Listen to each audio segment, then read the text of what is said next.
welcome to the stream. Ba, ba, ba, ba, ba, ba. Let me share the link real quick. But yeah, it's great. It's great Ace Attorney time. We're back with some more great Ace Attorney. Twitch, are you gonna? Okay, yeah, live. Yes.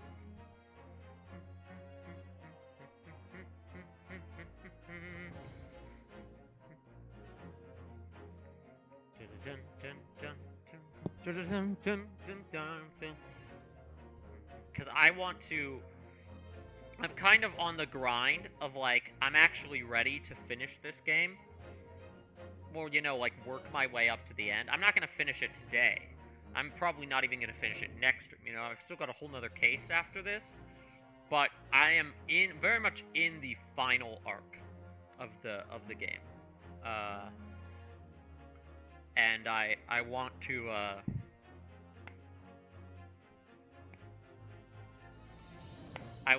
finish strong. Hoo ha ha ha hoo ha hoo ha ha. Discombobulate.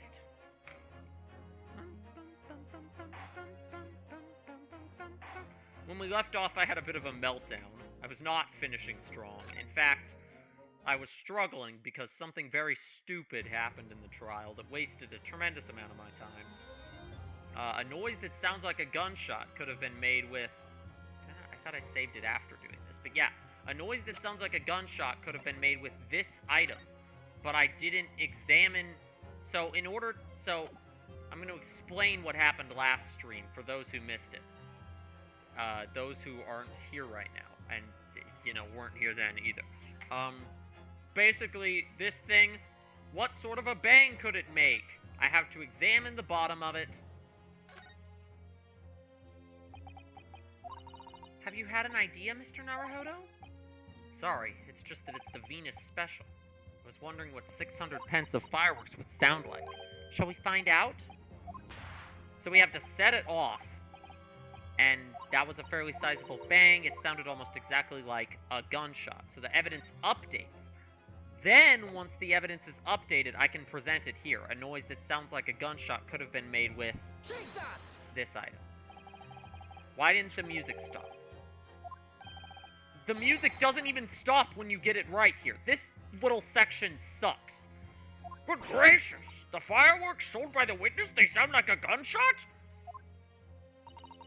My pretty little firecrackers only make a little pop anyway, see? Not 100 of them together. The Venus special that you sell for 600 pennies sounds like this. There's the gunshot. Last time on the stream we struggled with that one. Because I didn't examine that piece of evidence, and I was like, oh, but the thing make gunshot sound, right? Right? But yeah, now we're back. Let me make sure the sound.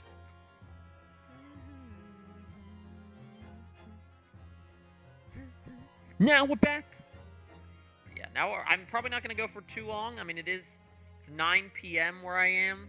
A little later than I usually start stream, but I had some things I had to get done first. Some stuff. Clearly, I'm stuff. But I'm going to play a little bit, because I'm trying to finish the game soon. Relatively soon, you know? And I'll probably play again this week.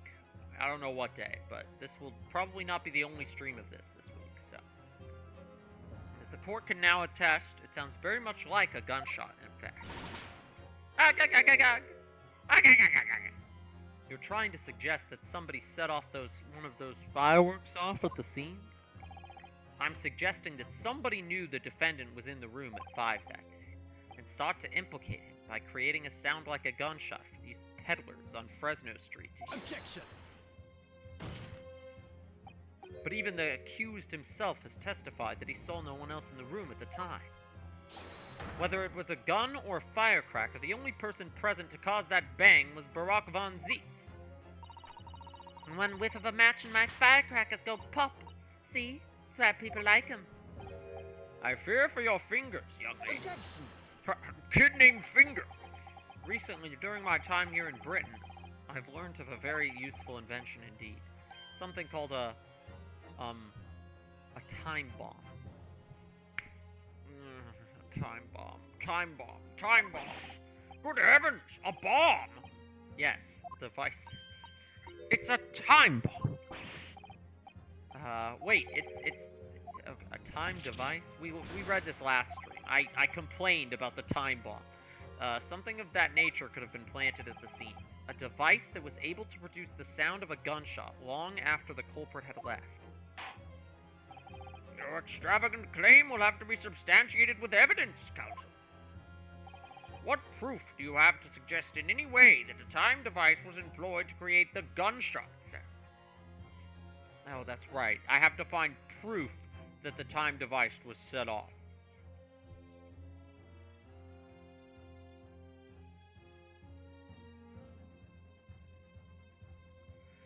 I don't know what I think I game overed on this last stream and then ended the sprint. What proof do you have to suggest in any way that a time device was employed to create the gunshot sound? A timed device. Oh, this thing, maybe? Watches and time? I don't know how, but... You're suggesting this could have been used as some sort of time delay device. I think so, my lord. But it's becoming increasingly clear that we've all been very misguided here. Objection! Yes, by you. What? No, counsel, the time has come for a penalty. That was not the right answer. We baited you with the music stuff. We know how your puny little brain works. Your extravagant claim will have to be substantiated with evidence, counsel. What proof do you have to suggest in any way that a time device was employed to create the gunshot sound? I don't frickin' know, dude. This is stupid. I'm gonna close this. What? I'm at a stupid part right now. I left off at a stupid part. But we'll figure it out. My name isn't Ryunosuke Navahodo. Proof to suggest that a timed device was employed to create the gunshot sound. The gunshot sound came from this, but something had to set one of these off. The candle? No. Wait. Yes?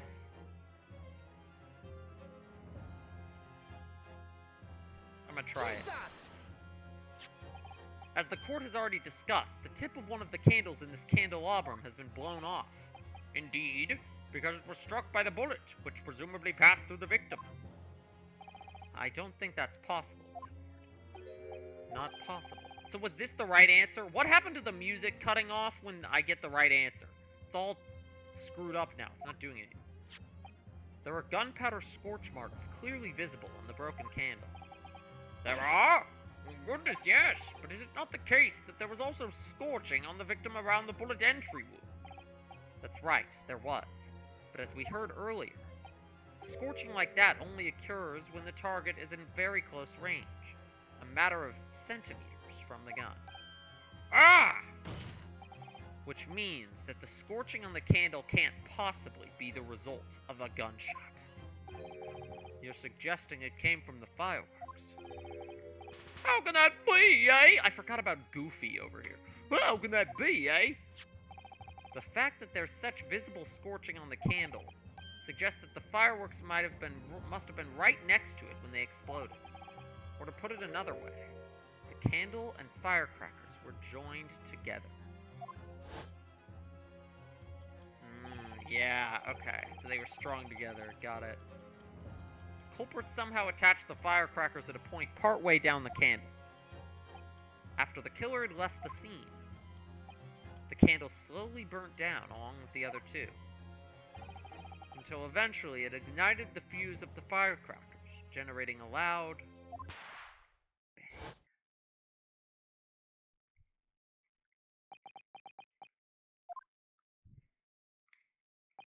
So you're telling me they timed that to sync up perfectly with Von Zeke's being there? That's crazy. Like, how did they had to have been really in the know. Well, what a plot! And this implies that the victim could have died earlier than we've been led to believe. The previous day, even. Would the candle have lasted that long? No! Just hold your horses! You saw the victim going into the building, remember? Oh, I couldn't forget that flame colored hair, even if I wanted to. The person you saw entering the building wasn't the victim at all. Consider this. Consider this, red-headed gang. Consider this. It was just a wig. Just a wig. Just a wig. The person that these witnesses saw entering the building 15 minutes before the incident occurred could easily have been someone else entirely wearing the red hairpiece. Someone else? Do you mean to say it was the same person who contrived the firecracker trick? Wait, so they went in before Von Zeeks and set the firecracker trick after killing? What the hell? This is crazy. Inspector Gregson's killer! Ha!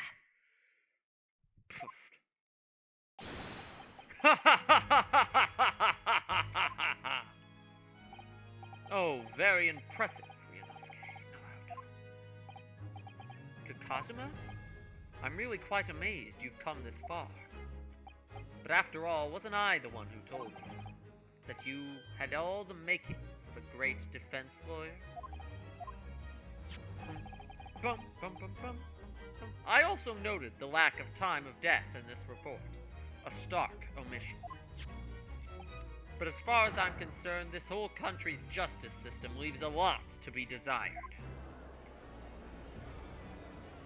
Ooh, he's calling him out. Order! Prosecutor Asogi, what on earth do you mean by that statement? I hear that many of the leading members of Britain's judiciary are present to observe this trial today. We cannot allow even the slightest bit of doubt to be overlooked. Do. I love the prosecutor remix of Kazuma's theme. Oh my god, this is so good.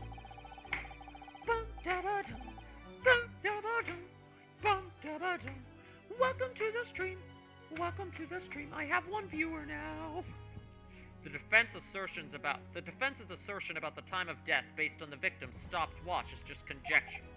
But while the possibility exists that my learned friend may be correct, we have a duty to explore it.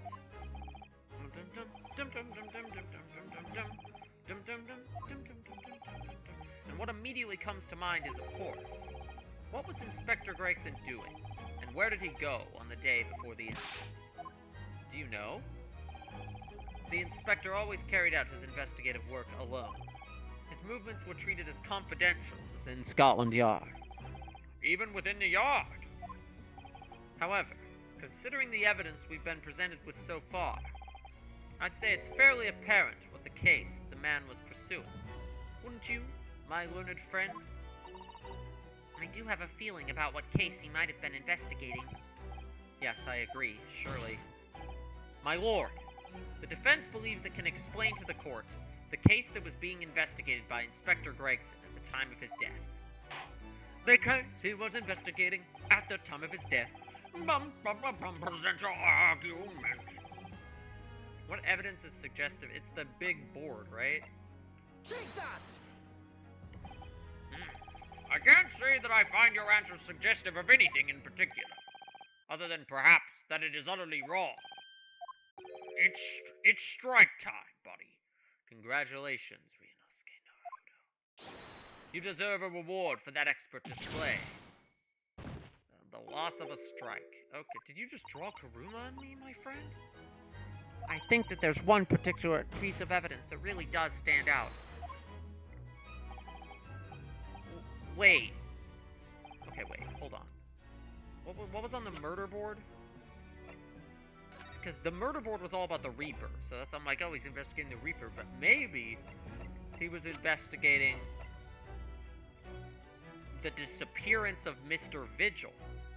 Take that! Which case would present this picture. That is also wrong. God, this case is hard, dude. Last stream we had a complete meltdown, and couldn't figure out how to present the firecracker, and now, like, every present I've had to do since the firecracker has been an actually hard one where I actually don't know the answer. Not just some, like, silly in-game mistake where I didn't click on the bottom of the thing to investigate it.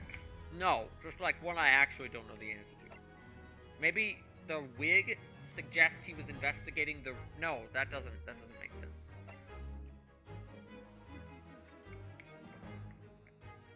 What is this? This is the key... No, because this had the key to...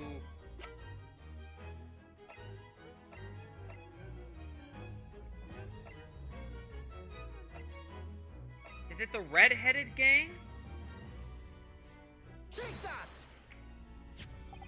I believe this red hair piece points to the answer. Okay, so if I present the... So I also could have presented the red hair piece. The red hair piece or the newspaper mentioning the red-headed gang. Got it. We might assume it was part of a disguise used to carry out an undercover investigation. Surely not! Such a bright-colored hairpiece would only serve to make the inspector more noticeable. Yes, that's quite true. However, red-headed gang. Red-headed gang. The red-headed gang! So, you'd already worked it out. What on earth is this all about? Is there such an extraordinary league of gentlemen? The League of Extraordinary Gentlemen? Or what is that movie called? That's what it's called, right? I watched it for the Fear podcast. The Red-Headed League is currently under investigation for a grand deception. A deception of what nature, Count?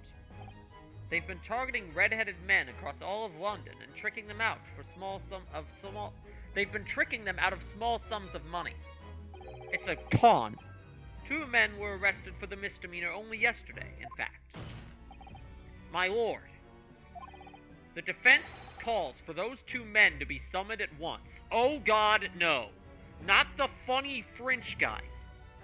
The ones that went, ooh like 2 streams. Oh no. 2 redheads!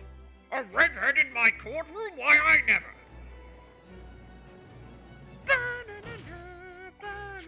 Inspector Gregson clearly infiltrated the Red-Headed League using this hairpiece, so it's very likely that he had direct contact with these criminals. And it's quite possible that such contact led to more serious events. Okay, but is the Red-Headed League really out here killing cops? I doubt it's that simple. I concur that we cannot, in good conscience, leave this new avenue unexplored. Well done, Mr. Naruhodo. Well, it's another possible line of inquiry for us, at least. The prosecution will make immediate arrangements for the charged men to appear. Bring these 2 Red-Headed League conspirators before me, Prosecutor Ahsoka. At once, my lord. Very good. We will have a 30-minute recess. Court is adjourned.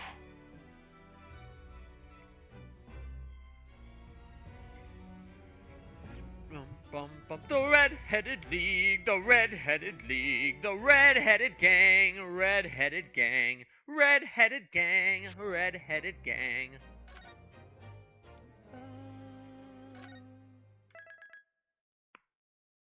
Alright. Obviously, we're not going to stop there. It's only been, like, 18 minutes. 2nd November, 12:33 p.m. The Old Bailey, Defendant's Antechamber. This stream probably will only be, like, about 2 hours, though, because I do have work at 8:30 in the morning tomorrow, so... Oh, there you are, Udo. What kept you, my dear fellow? Hello, Mr. Sholmes. Gina? You sure about what you said in there? That the boss, you know, actually died the day before?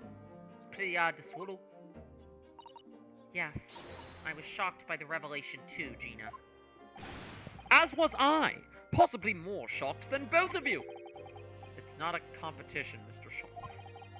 But I was more shocked than all of you put together. This is the autopsy report in question, is it? Yes, it's strange that there's no time of death. Suppose that's a simple explanation. Or perhaps it was a deliberate omission. Oh dear. If it was deliberate, it puts me in mind of the last case we worked on. And Dr. Scythe. I know. Anyway, it seems that on the day before Lord Von Zeeks discovered his body, Inspector Gregson was investigating the Red-Headed League. So perhaps something happened with it. Come to think of it. You had trouble with those League men too, didn't you, Mr. Shaw? You were taken in by their trick. No! Naturally, I wasn't taken in, as you put it. My sleuth-hound interest was merely piqued slightly by the rare scent of a weekly £4 income. And that scent masked the underlying scent of deception, I suppose. Dum dum dum dum dum. The two criminals in question are the pair we saw being arrested yesterday, aren't they? In Mr. Sholmes's suite, I mean. That's right, Suze. And it was me what took 'em in. Thanks to a tip-off by a good law-abiding citizen. Indeed, yours truly. So it's going to be that pair in the witness stand next, is it? Something doesn't quite make sense to me. The day before Inspector Gregson was found, you hadn't had trouble with the Red-Headed League yet, had you? Why would the inspector have been investigating? Well, the likely explanation would be that Gregson's own sleuth-hound interest was piqued by the rare scent of a weekly £4 income as well. Don't tar him with the same brush as you, Soames. He actually gets paid to do his job. Then there's the whole issue of Inspector Gregson being investigated by Lord Von Zeeks for some reason. The Reaper, the Red-Headed League, Inspector Gregson, Lord Von Zeeks, and Kazuma. I feel as though he knew we'd arrive at this point somehow. Gosh, I think you're right. What's he really trying to achieve here today?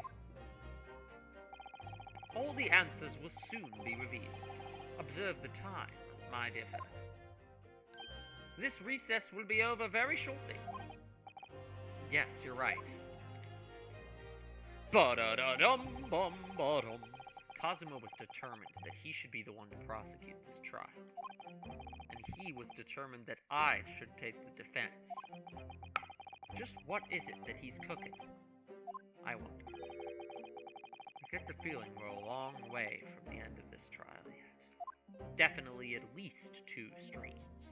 Are you ready then, Miss Usada? Yes.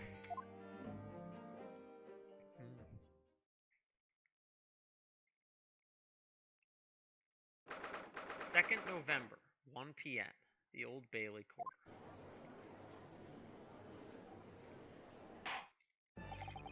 In the name of Her Majesty the Queen, I hereby declare this court to be in session again.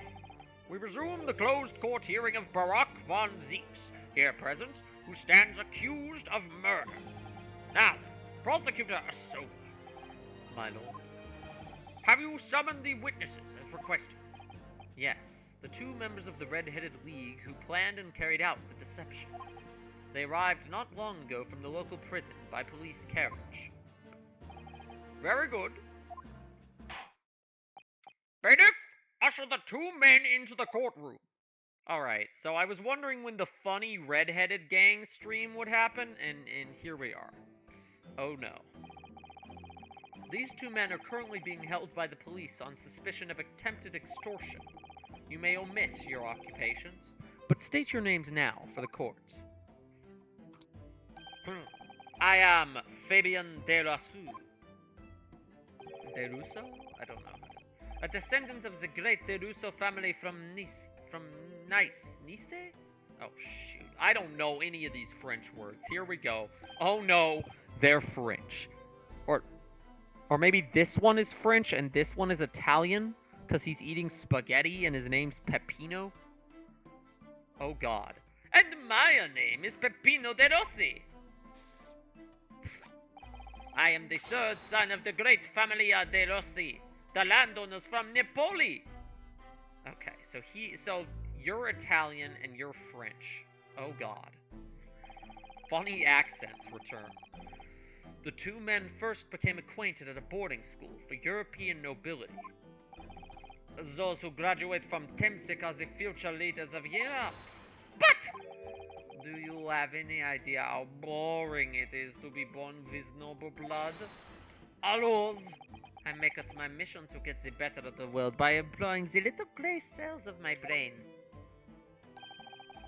That is all I am trying to do. Oh. So, that's the only reason for this whole grand deception you've been carrying out? Boredom? Oui, you could say that. Not a bad, eh? Yes, the grand ideas, but the petty plans.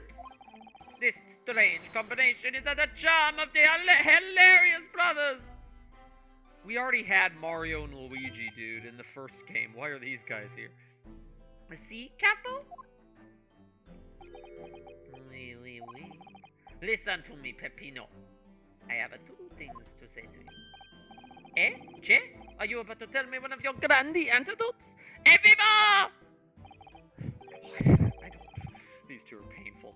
Firstly, I want you to stop calling me this capo. And secondly, we are not the hilarious brothers. This is serious business. Geppello! There it is! The capo's trump card and a furrowed brow! It is a deep, capo. The furrow and the meaning of your words. Oh, God. These two are gonna be really annoying, aren't they? Under the banner of the Red-Headed League, this court is to believe that you have conspired to swindle money from unsuspecting members of the public. Is this true? Oui, c'est ça. And what exactly was the nature of this deception by which you planned to defraud? Alors, I will explain it. No, Capo! Leave it to me! The more annoying, smaller one! As you see, we both have a vivid red hair, no? At school, we were teased for this without pity. The Capo here was many times behind the schoolhouse crying like the Trevi Fountain. Whee! Those dogs! One day the world will respect us redheads! Every night he would bury his head in his pillow and weep for the injustice. Seize the pen, Peppino. Enough. I will explain the rest. The first step was the newspaper advertisement. About 1 week before the plan was put into operation, we listed the same notice in every newspaper in London. Yes, we saw that notice. It was this one, I believe, entitled To the Red-Headed League. Oui, c'est ça. I am honored that you have seen it. It states that the only condition for joining the league is having flame-colored hair, and that if you satisfy the interview panel and are admitted into the league, you could receive a weekly income of £4. On the dates specified, red-headed hopefuls gathered in droves at a park specified in the advertisement, and from each person present, this pair took an application fee of 5 shillings. And with the money, to France! It was a plan most elegant, no? No, it was most dishonorable. But to be frank, I'm stunned anybody was foolish enough to be taken in by such an obvious trick. I consider that offensive. The park was described by one witness as choked with red-headed folk, like a coster's orange barrow. And the day on which all these men gathered to apply was the day before the victim was discovered. Crucially, these two men spoke face-to-face with every single person present that day. Oui, I have seen more red-headed people in one day than I will see for the rest of my life. See, and now every time I see the Capo's hair, I feel sick to my stomach. You have red hair too. Anyway, why have we been summoned here today? Sorry? The date for our trial was not until tomorrow, I was told. Naturally, neither of these men have been told any details about this trial. They've only been shown this photograph. Very good. So, Mr. DeRusso and Mr. DeRossi, you will now give your formal testimony to the court. Let's see if they slip up and share any info that they shouldn't know about this man. Of course, we are always ready to help with Zizo. Witness testimony. The man in the photograph. who they have not been told who it is. We had more than 1,000 red-headed people assembled in the park on Lime Street that day. But I do not recall the man in this photograph. Hey, Capo? None. I don't remember him. Obviously he is dead now, but I assure you he was not in the park. Allora, this victim is nothing to do with us. You have a lot to answer for, Peppino. It is your fault that we got caught in the first place.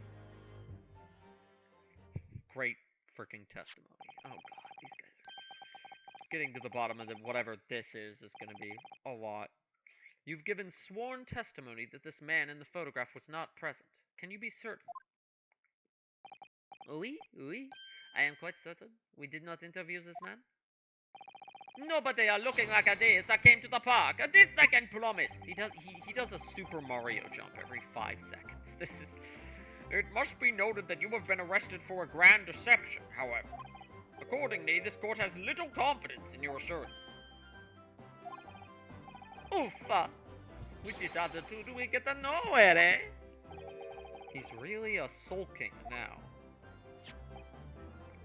This confidential document was obtained directly from Scotland Yard. It records an entry from the inspector's private diary dated the day before the incident. It reads, Lime Street, Red-Headed League, undercover. Ah, I have the answer. Maybe there was another similar event in park on the day in question, eh? That is ridiculous. There's no question that Inspector Gregson was investigating the Red-Headed League, which means it's quite possible that's when he was killed. Red-Headed Gang. Red-Headed Gang. Very well. The defense may proceed with the cross-examination now. Ah, yes, my lord. Oui, oui, oui, oui. The man in the photograph?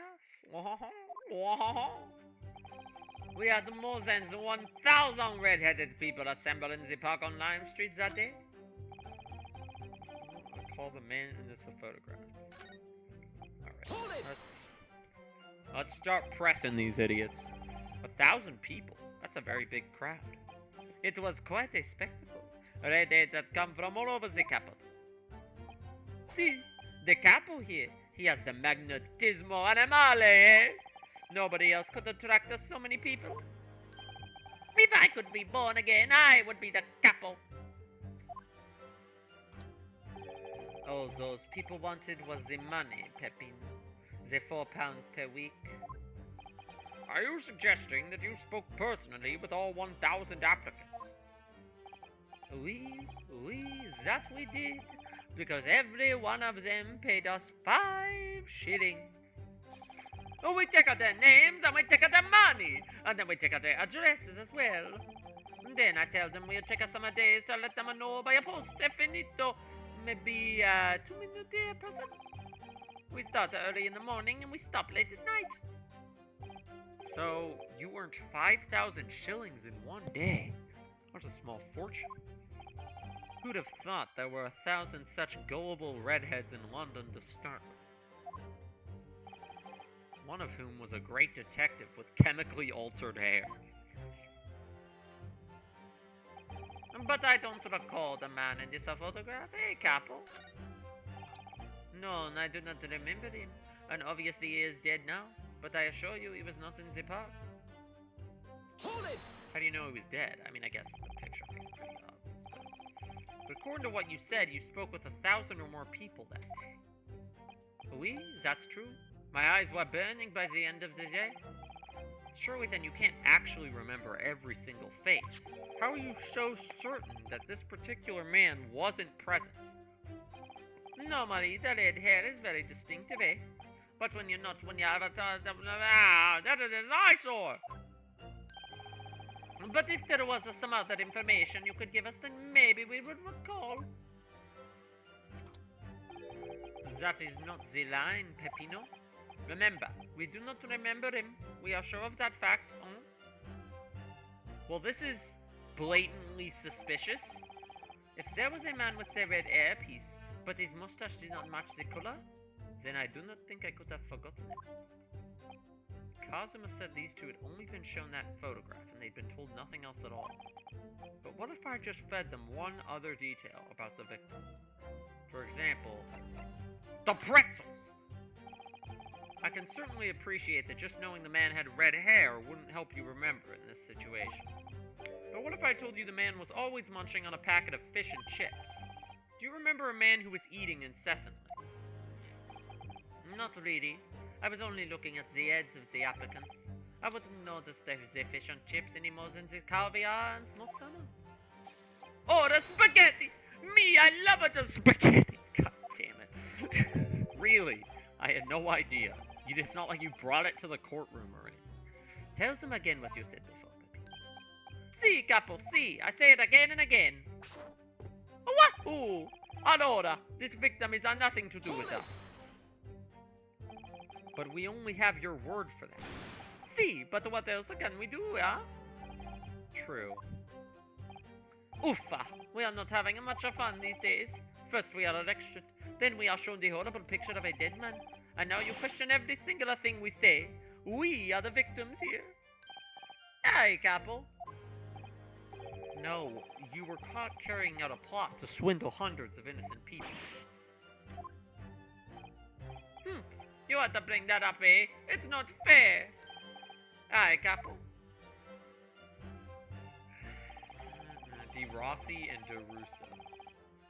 A lot to answer for, Pepino. It's your fault. Tell me more about this. What do you mean by that? Cavolo! You promised not to say, eh, Capo? After we had taken all the money that day, we should have left the country. That was my plan.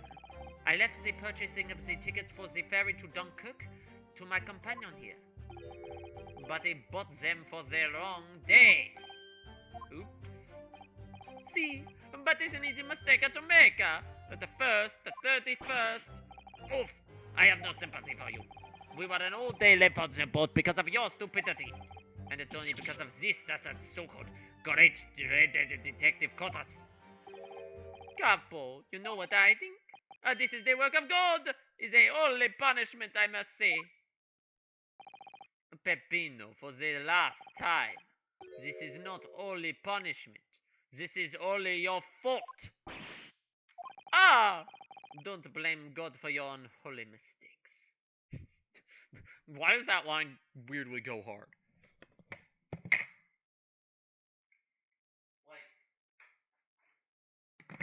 Don't blame God for your unholy mistakes.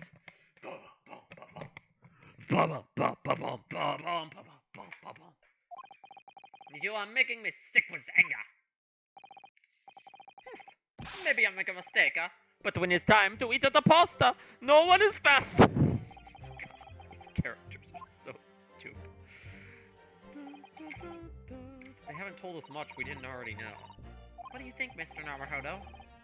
Well, if it was in the inspector's diary, it seems likely that he must have gone to Lime Street that day. And yet these two both claim they didn't see him. I have to say, they don't appear to be telling lies. What are these doofy idiots? I'm glad that I stopped at a good place last stream, because figuring out what these guys are up to is definitely going to take this entire stream. They are experts in deception, don't forget. Sounding plausible is their special... Are they really experts, though? I mean, they got caught. They may be lying simply to avoid being implicated in this case as well.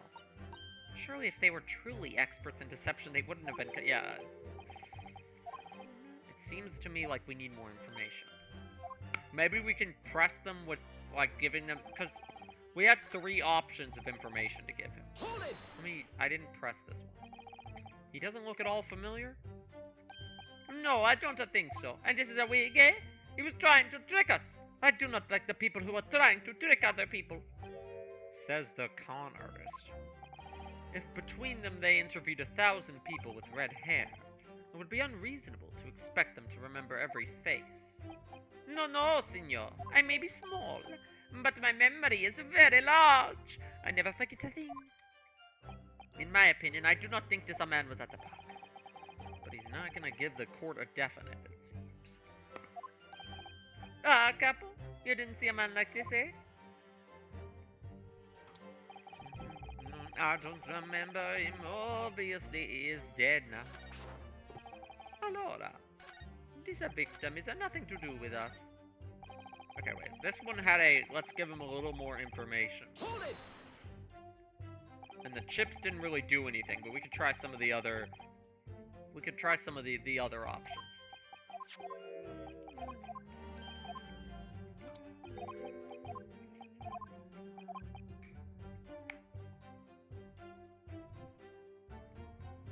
His profession. I can certainly appreciate that just knowing the man had red hair wouldn't help you remember in this situation. But what if I told you that the man in the red hair piece was actually a detective? The man in the photograph. A detective? Yes. It would appear he found your notice in the paper suspicious and decided to investigate incognito. Sorry, but this changes nothing. Excuse me. Maybe not. Wee wee wee! Something to add, Mr. De Rossi. Che? See, I'm always adding something. A parmesan, olive oil, a pepper. What I mean is, did you not agree with your friend's last remark by any chance? Eh? What did he just say? About the detective? Yes, that. Keep your mouth shut, Peppino. You have said enough already. But why, Capo? What is the problem? There was a man who said, I am an inspector from Scotland Yard. What? Good Lord! Order! Order! Explain this volte-face in your testimony, witness. Volte-face? I don't know what that means. It's simple. A man who was at the park said there was no such man. Mattia, what are you saying, Capo? Have you forgotten, eh? I have forgotten nothing. Nobody like this came to the park. Basta, Capo, basta. You have beaten me out of many things, but not two. The memory and the meals. Like I said, when it's time to eat the pasta, no one is a faster! But you are inferior to me in every other way, so shut up!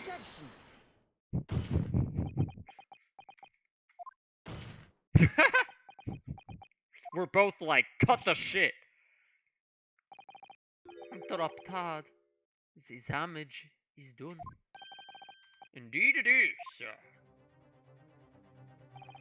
Oui, there was a man who came to the park and said he was an inspector from Scotland Yard. However, he looked nothing like the man in the photograph. He was someone else. How can you be so sure? Because, to start with, his face was completely different.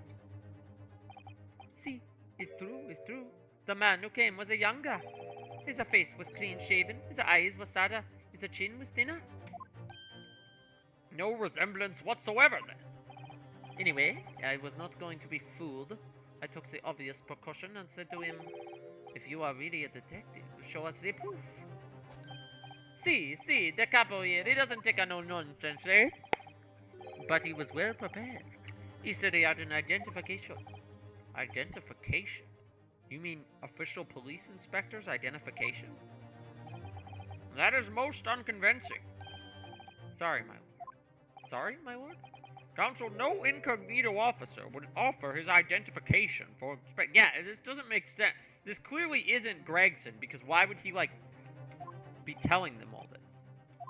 Why would he expose his true identity? Clearly the papers were fake.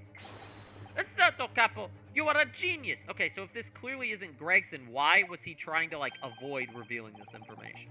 As we say in Italia, it takes a thief to recognize another, eh? And what happened after he announced that he was a detective? He became very annoying. He said, you are under investigation. So I took his papers from him and chased him out of the park. It was fantastico! And look, here is the identification. So you stole it from the man. He had it coming. He made us very scared. But he was not who he said he was. Indeed, the person described does not appear to have behaved as a true inspector would. However, I believe it would be prudent for these identification papers to be entered into evidence. But I like them! The identification of a man claiming to be the detective inspector, confiscated by DeRusso and DeRossi. Now let us return to the... Okay, wait, I need to look at this, because, the victim has nothing to do with this. Alright, let's open this up. Does this say Gregson on the inside? That's really what I want to know. Well, I suppose we should see what this inspector's identification looks like inside.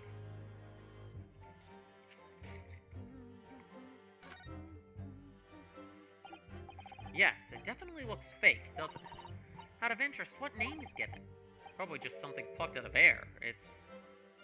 Tobias Gregson. Yep.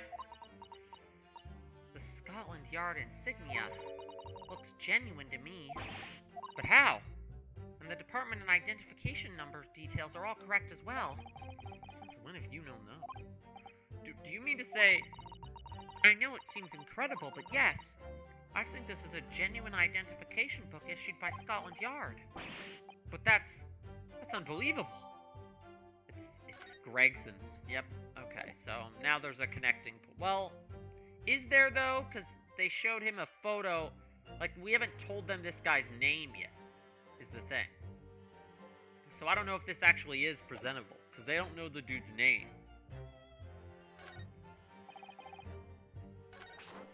I want to see...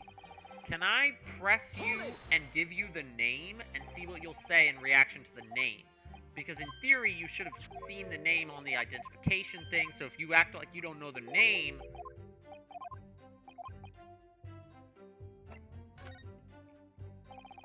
I can certainly appreciate that just knowing the man had red hair wouldn't help you remember.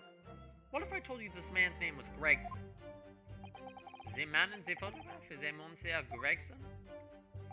Yes. Names, they are boring. I did not listen to any of them.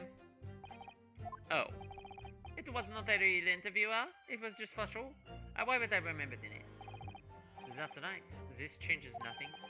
The man in the photograph was not there. I see. Tell them again what you said. See, Captain, see. See, the identification card doesn't have a picture in it, does it? So it's like, I mean, I guess I'm gonna try presenting it anyway. Objection. Just because, like, even if they don't know the dude's name, that does counter that the victim has nothing to do with them. I wonder if I could ask you to examine this identification book very closely, Miss Lestrade. Why Miss Lestrade? What is your intention here, Count? Is this really a fake, or is it genuine? That's the question, which we can't answer ourselves. Objection. Don't be ridiculous. No Scotland Yard detective would have... It was Gina. Gina was the one in the... That is the boss's. No question about it. It can't be. As I suspected. The undercover detective who attended the Red-Headed League's enrollment on the day in question was the real Inspector Gregson, carrying out an incognito investigation. Zutaloza! Really? Was it? I mean, I guess they could have just been lying about who they saw, but, like, why would he give them his identification? But if the boss had his identification stolen, well, I guess he didn't give it to them. He would have reported it straight away. I mean, it was always on me about it. If you do something, report it at once, he'd say. Could it be that the inspector was physically unable to report it? Oh, because he was dead. Physically... Hey! Oh, what are you saying? Unable to... You're not suggesting... Yes, it's quite possible that he was killed before he had the chance to report his identification stolen. No. Bum, bum. This mystery is just like us working backwards to figure out when Gregson was killed, because we haven't seen him this whole time. Order! Order! The defense posits that the victim was killed the day before his body was discovered, at a different location. Do you two have anything to say about that?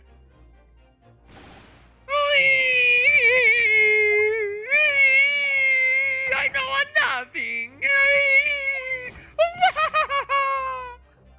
Pull yourself together, Peppino. Mon Dieu! You cannot behave a little more like a master criminal than that, man!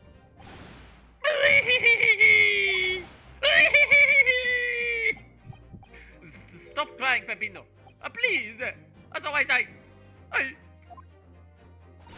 Lummy, stop your whining and start talking. The accent roulette, dude. I know nothing. Wee! I know nothing. Wee! For the love of God, shut up. You will tell everything, or face the worst possible outcome.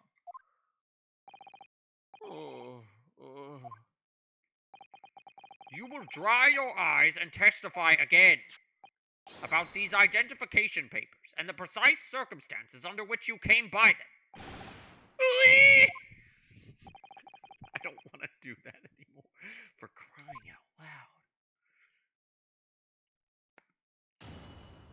What would have really made me laugh there? Von Zeeks has enough decorum to not do this, but what would have really made me laugh is when they were all going, I know nothing, ooh-wee, ooh-wee, if Von Zeeks had, like, pounded on his table over in the corner and been like, shut up! Listen, you will tell the prosecutor everything he wants to hear. And then they just, like, scared them. The truth is, we took him prisoner and kept him for the night at our secret hideout. Even though I didn't think he was a real detective, I was too scared to let him go that day, just in case. We took the man's identification from him and shut him in the room next to ours. There might have been a little tussle, but we didn't know what. He didn't even figure out anything. Like, he had nothing to actually arrest them for until they did this. The next morning, we let him go. He spent the night in a nice room. It was nothing like prison, really. Ooh-wee! This is outrageous. You imprisoned the man. But no, it was not like a prison. He was very comfortable and calm and happy, eh, Capo? It was never a part of my plan. I swear it. Uffa. So you think it was my fault, eh? Just because I got a date at the ferry wrong by one little a day? I do not think it was your fault, Peppino. I know it! No. Por favor, Capo. It's not fair. You shall have plenty of time for squabbling back at the prison, Jet. Uffa! I don't believe this. How could he have been a real detective? Counsel for the defense, proceed with the cross-examination. So on the this guy's not the killer, though. Like, these guys are not the killers, though. That's the worst part. Is like, this is like a stupid I'm not even sure Gregson is actually the one they captured. I almost wonder if they captured the real killer. And, like, the killer... Because why would Gregson give them his identification? I feel like maybe the killer killed Gregson. For some reason... Wait, that actually makes so much sense. The killer kills Gregson. Then he goes to the Red-Headed League and shows them his identification, thereby establishing an alibi for Gregson to be alive longer than he actually was. We're just working backwards here. Working backwards to when Gregson actually died. I don't think this was even Gregson. I don't know who it was, but I want them to describe what this man looked like. Because I don't think it was actually Gregson. The detective and the identification. The truth is, we took him prisoner and kept him... Hold it! Do you realize what you're saying? You have to believe me. I never intended for that to happen. I am sure this detective did not intend it either. No shit, he didn't. Do you think? But there was nothing else I could do. See, nothing else. This was the first crime for the capo. He was at the end of his wits. I have told you before, Peppino, that is not the way to describe a criminal mastermind. What about this hideout of yours? An old empty house behind the park on Lime Street. We rented the place for 2 days. It was an inspired idea by the couple here. An impulsive idea, I would say. The judge hates these two, and I get it. No, no, no, not impulsive. Inspired! Aye, couple. What am I supposed to say so zata, Peppino? And it was in the house described that you can find Inspector Gregson, was it? Ugh. Oui. But you have to remember, I was under the impression that he was a pretender, not a real inspector. That doesn't quite add up, though. If you didn't think the man was a real inspector, there would have been no reason to take him prisoner, would there? No, you are right, but we couldn't completely certain. So you took him prisoner? This is stupid. Even though I didn't think he was a real... Also, how did they even take him prisoner? Didn't the park have 1,000 people in it? Did he come up at the very end of the day? Hold it! This is very strange. You were too scared to let him go. Why?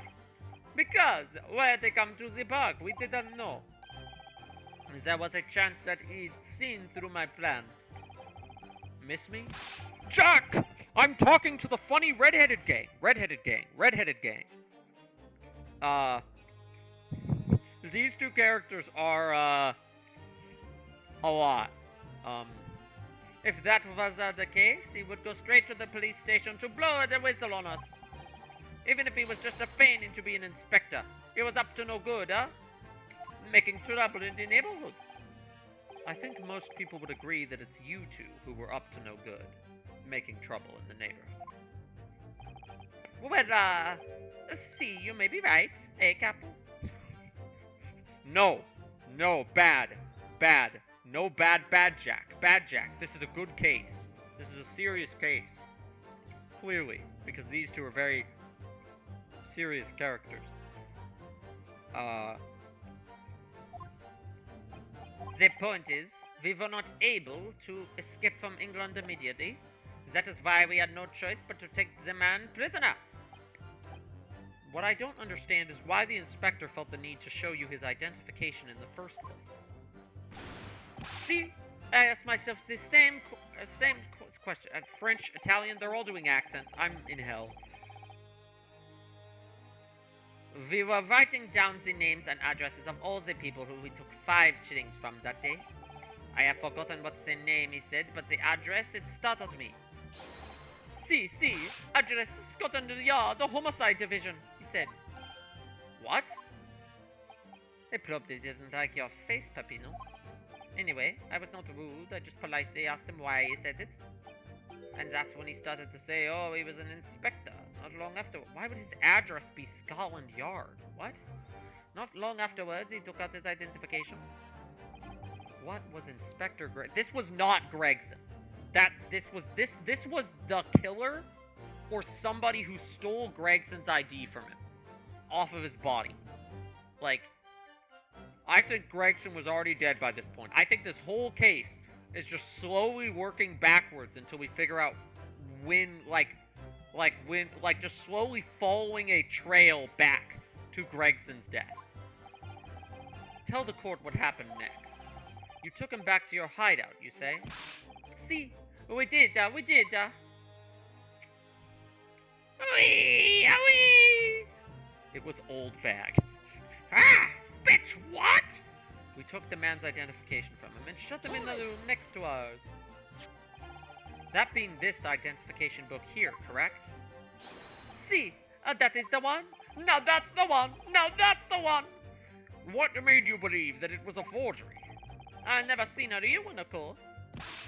But he was so suspicious, this man. Allora, I was thinking, oh, it must be falso, eh, capo? Oui, it is just as Peppino has said. We were convinced it was not genuine. And so together, the hilarious brothers, we took the man captive. All we did was shove him inside a locked room. Then we made preparations to transport all of the money. In for a penny, in for a pound. There might have been a little tussle. Okay, what is this tussle? What do you mean by a little tussle exactly? Muff! It was nothing. It's just a minor accident. They've also inspected. He was a little piece of the work. Hey, Capo. What happened? Uffa! It was a disaster! We gave him a nice room, and now what does he do, eh? In the middle of the night, he tries to escape through the ventilator! Sus! Sus! Amogus! Sus! We chased him, Beyonce, and we caught him again. Is this still case 4? Yes, it is. Why? Are these guys in case 5 too? Can you blame us? Wait, you didn't. Wait, what? Did I miss something? We chased him and we caught him again. You didn't shoot the man in your haste, did you? Zoot! Who do you think we are? Of course not! These are idiot nobles. These are like noble, like college prankster boys from another country. They don't have guns. I simply got out of him and took him back to his room. Excuse me. 4 and 5 are a double feature. Yeah. I just didn't think these guys were important enough to appear in more than just this segment of trial. Mr. DeRossi, is something wrong? Like, I know 4 and 5 are, like, connected. This is the final stretch of the game, and I do plan to finish it within the coming, like, weeks.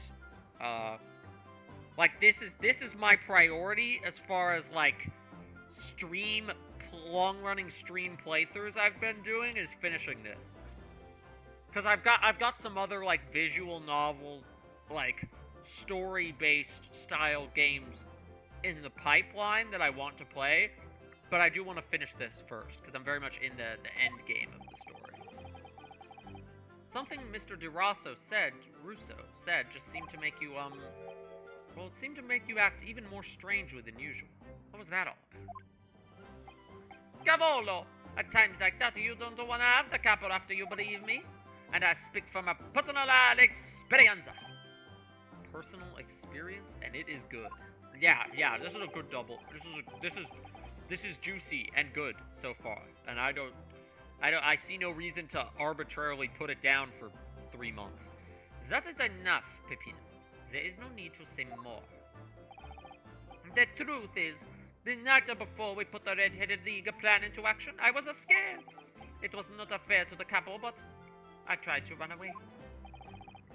Wait, what? You tried to run away? What are you talking about? So he's saying he tried to run away, not the cop. But the capo, he came after me like a turbine, and he dragged me back to the house a kicking and a screaming. I still have the bruises to prove it, capo? Bruises, you say? You wanna see? You wanna see my fantastical bruises? That's enough now, Pepino. No one wants to look at any part of you. What to do? I show you, I don't. I show you, I don't. You do! Now! I love... Everyone in this case is so annoyed by the redheaded gang. I'm waiting for Von Zeeks to, like, blurt out. I'm waiting for Von Zeeks sitting in wherever the defendant sits to get so annoyed that he just blurts out something. I feel like Edgeworth would have already if this was the Edgeworth case. Alola, if everybody wants to see it, then I do it. What? Is this line here supposed to be a bruise? That red ring around your neck? You got that when you were dragged back to the house? I see. And the capo, and it's up to... I said that's enough. Pepino's neck has nothing to do with what we are talking about here. You have my word. Yes. What is your opinion, counsel? About the red ring around... I guess it's probably important. Or it wouldn't be in the case. I'm going to have to ask you to amend your testimony with details about that mark on your neck. Aye, capo. You see, everyone is interested in what I say, eh? Oh, among us. Very well. You will amend your testimony as required, Mr. DeRossi. See, if you really want to know. He tried to escape, but the capo put the collar on him and dragged him back. Like what they did to me. See, wait a minute. Okay. Well, said he did it the same way. Gregson doesn't have... I don't see any, neckline marks. It's not Gregson. It's not Gregson. They probably captured the frickin' killer.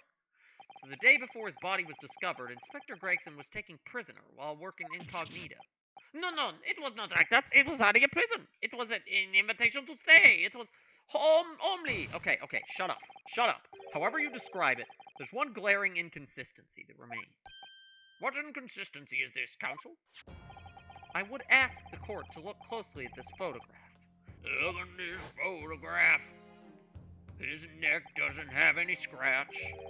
There was no red ring visible around his neck. But that makes no sense. It was me who took the color of the man in the morning. And I saw the red bruises on his neck, just like I have.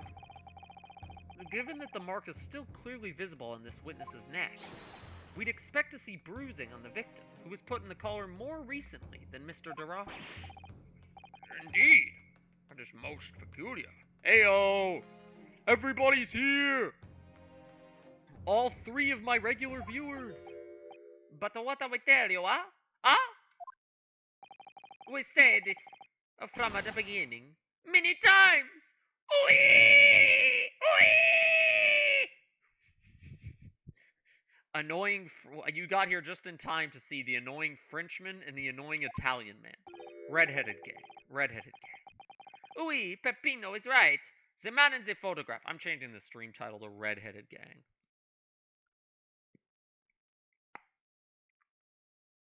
Redheaded Gang. The man in the photograph. He is somewhat different to the man we held captive that night. So, yep, just as I suspected. Basically, we are working backwards from the time that they thought Gregson died by Von Zeke's hand. We are working back. Peppino! Pizza Tower reference? That's a game I want to play! It would appear then that on the day before the incident, the man who visited the park on Lime Street posing as an incognito inspector was not Gregson at all. Objection. They were trying to establish it was the killer. It was definitely the killer. How do you explain the inspector's identification? This is a genuine identification book issued by Scotland Yard. It's inconceivable that someone could have stolen such an important item from the inspector. The prosecution made that assertion itself. And we also know that the inspector had made a note about the Red-Headed League in his diary for that day. Which surely means we can't divorce the 2 elements completely. The inconsistency noted by the defense is most troubling. If it were the real Inspector Gregson whom these 2 red-headed gentlemen encountered, the fact that no bruising can be seen around his neck defies explanation. But equally, if they actually encountered an imposter, how did that person come to be in possession of the real Inspector's identification? It's a bit sus. Does the defense have some plausible explanation for this sussiness, counsel? The whole thing defies explanation. It is for precisely these occasions that we keep meticulous notes in the court record, Mr. Murray. Because these are the facts, and the facts cannot lie. No, the facts can't lie. Even when they point to something so incredible, it's almost unbelievable. Well, my lord, the true identity of the person who turned up in the park for the Red-Headed League's enrollment is revealed by information in the court record, I believe. Good gracious! Very tantalizing, Mr. Murrow. Why did I say it like that? So why don't you help us all to see whatever truth it is that you've apparently seen? Who exactly was this inspector? Sus? An imposter? Susamogus? Susamogus? No bruising. The person who... these 2 red-headed... Red sus. Red sus. In other words, your whole argument up to now has been a waste of time. Objection. On the contrary, I haven't finished. What? There's no bruising on the victim's neck, so the question immediately posed next is, who exactly was this man in the park on Lime Street found to be carrying Inspector Gregson's identification? See, that's right. We tell the same story every time. Whoever this man was, this couple dragged him from a pillar to a post with a dog collar. Mon Dieu, Peppino. I was not so harsh as you say, eh? So it was that falso inspector then. Who was he? Who is the imposter? Clearly the defense has an idea about that. About the true identity of the man these two imprisoned that night. I must ask the counsel for the defense to elaborate. Post haste. Who did the witness encounter in the park posing as Inspector Gregson?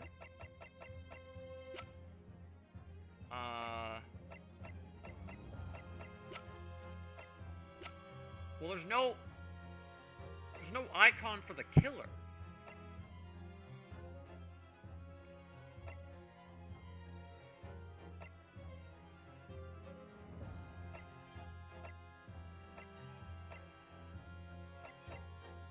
What? Huh. Maybe it wasn't the killer then. But who else would have taken Gregson's ID?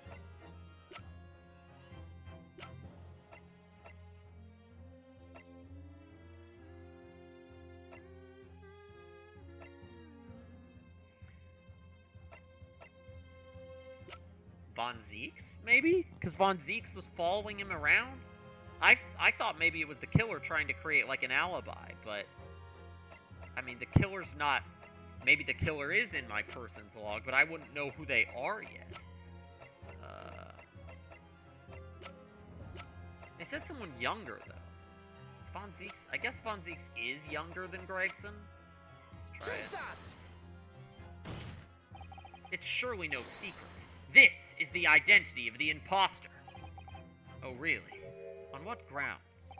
Well, I said it was no secret, but that part is... Dear me, if ever a penalty was in order, it's now, I feel. That was one of your more ludicrous excuses. Like a punishment? The couple can lend you a scholar if you want to. Okay, so, Mr. Naruhodo, the red ring produced by the collar is clearly the crux of the matter here. So maybe we need to find somebody who already has bruising around their neck? I don't... Who did the witness encounter at the park? Because I would have guessed it would be, the killer. Bruising around the neck. Can I look at the other evidence? Wait a minute. Oh no, Wait. Why the hell does this guy have bruising on his neck? Goofy? Gorsh! It's me! Why does Goofy have... Goodness me! Isn't that... One of the witnesses who was in the stand in this very courtroom earlier today... What is this kangaroo court shit? A nameless man whose only occupation appears to be peddling hearsay to passersby. What on earth would a street seller be doing with a police inspector's identification papers? Did he find the body, like, ages before? Witnesses, is this the man or not? Oh, what has happened to his lip? Ah. See, this man is not for the red-headed league, eh? He's not looking for the twisted lip league, you know. Perhaps, rather than making such a rash claim next time, you should bite your lip instead. It seems improbable, yes, but one undeniable fact remains. During his testimony earlier, I noted something around the man's neck. A red ring of bruising. Eh? What? The defense demands that Mr. Gossip that Mr. Goofy be brought back to the stand. Order! Bring the aforementioned witness back into the courtroom. Immediately.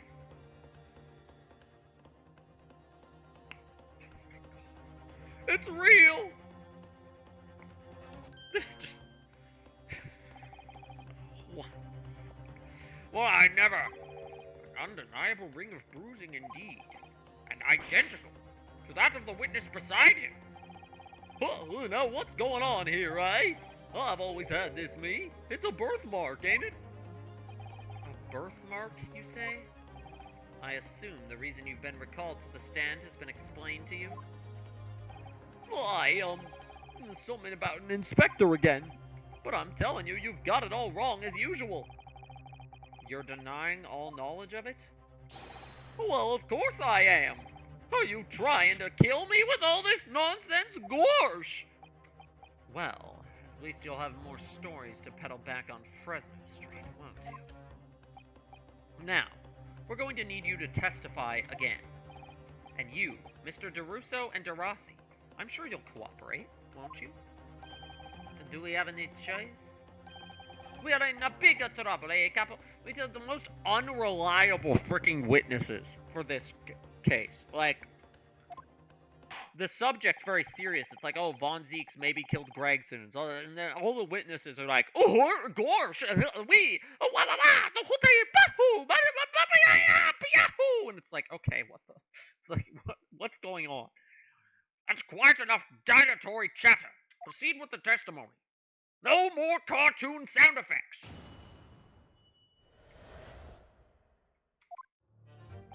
The man who claimed to be an inspector that day was definitely not this man.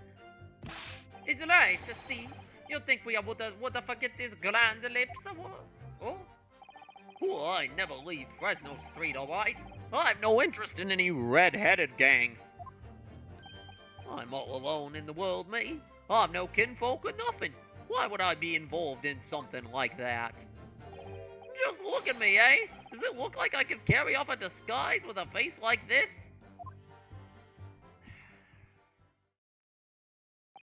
I don't want to be here anymore. Goofy witness. What have I been telling you, huh? There was no need for this pointless testimony. I am starting to agree. Rianovsky, please figure this out fast. I have a massive headache. How would I have come by a police inspector's identification book, eh? Well, yes, that's hard to explain, but... A brief cross-examination, I think, counsel. Very brief. the judge does not want to do this anymore.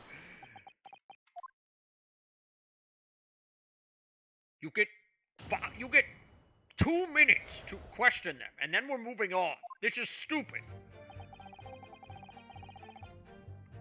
Hold it! The man who claimed to be an inspector there was definitely not this man. So you say, but how can you be quite so certain? There is no need to hurt your hands on the desk, monsieur. Surely the reason is obvious, no? Because I've never before seen a lips like this. Nevertheless, there's a clear red mark around Mr. Gossip's neck, and it looks very much like that left behind on the neck of your colleague by your prized caller. Mon Dieu! With your words, it is like you try to wring my neck. It does look very much like my neck, though, eh? No, this is a birthmark. Oh gosh, it's a birthmark. The biggest lips in London and a neck to die for. Aye, they broke the mold when they made me, gosh. For the first time in my life, I feel lucky to have been born with red hair. And I thought being Japanese made you stand out in London. So you maintain that you've never seen this man before? Oui, c'est ça. I swear to it by the flames of my hair. So fierce pride has outgrown the frustration with your hair now, hasn't it? Is it right to see?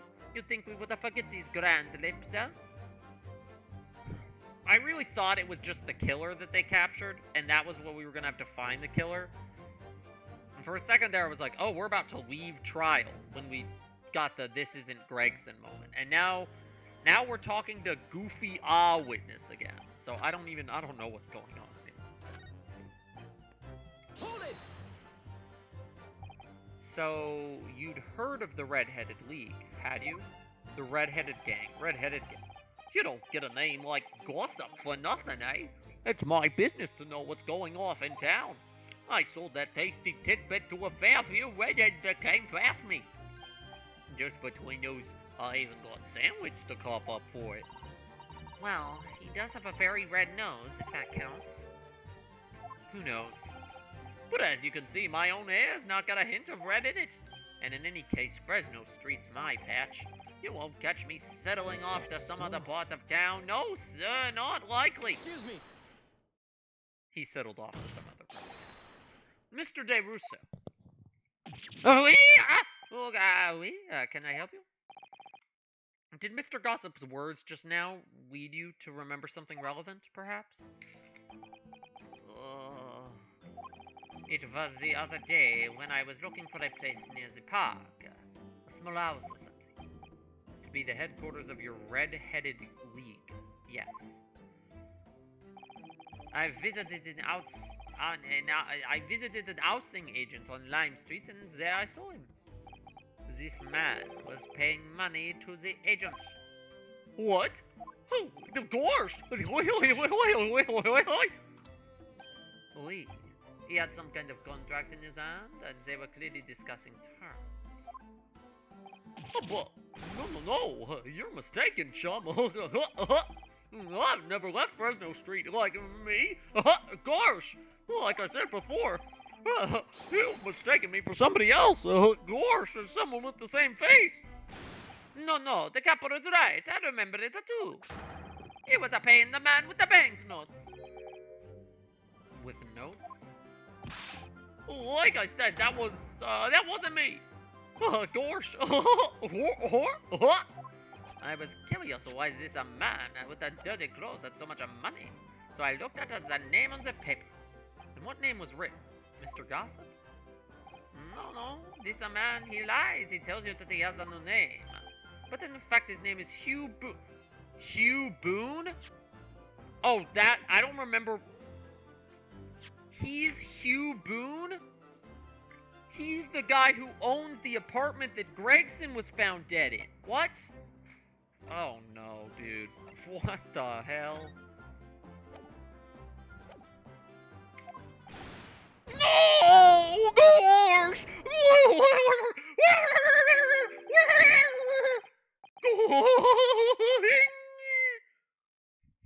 I'm a peddler of tidbits and information, like I said, on Fresno Street. And that's that!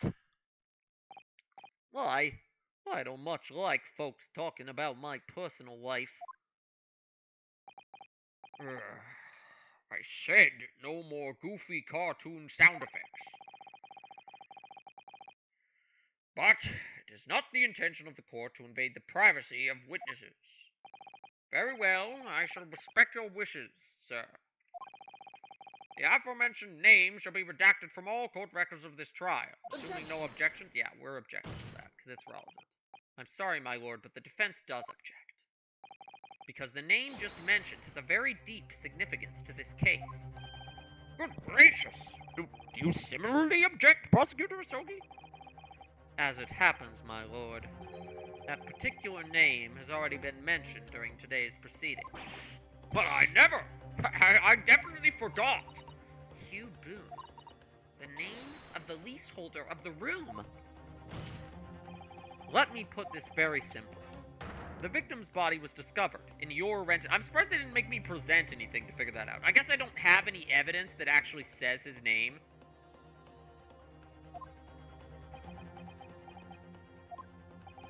I suggest, sir, that you start talking. Well, alright. I suppose that might be the case, oi. Hugh Boone is the name. The Goofy is just my nickname. So your real name is Hugh Boone. Gosh, yeah. Just between us, I don't like to blow me own trumpet, but there's no fine peddler of tidbits in town. So I happen to be able to afford a grubby little room in a fallen down back street townhouse. Gosh, you do. And once every 6 months, I go and I pay the rent to the agent on Lime Street. I remember now. There were 2 vulgar redheads in there last time. Aye, if either of us is a vulgar, it's not a me. Zing again, Peppino. Why didn't you bring this up before? It's like I told you already. I don't like talking about my personal life. I'm a tidbit peddler as far as everyone else is concerned. No fuss. You will update your testimony to include this most surprising revelation, Mr. Boone. If I must. So the leaseholder Scotland Yard has been looking for since the body was discovered has been here under our noses all along. And yet he never said anything about it being his property. So stupid. It's true. I rent the room where that fellow was found. For what difference it Hold makes. it! So, you live in that room, presumably, do you? No, I don't live there. What do you think? There's no bed, is there? Just a desk. Then, why would you want to rent it? Well, I don't think I should have to say, really. God, this guy's a pain.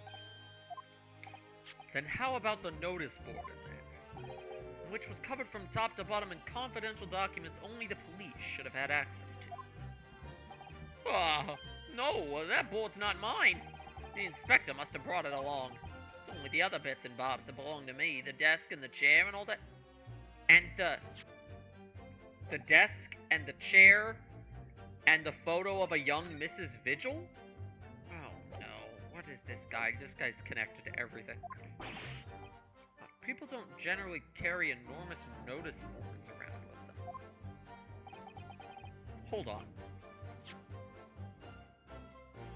This is what Mr. Vigil looks like.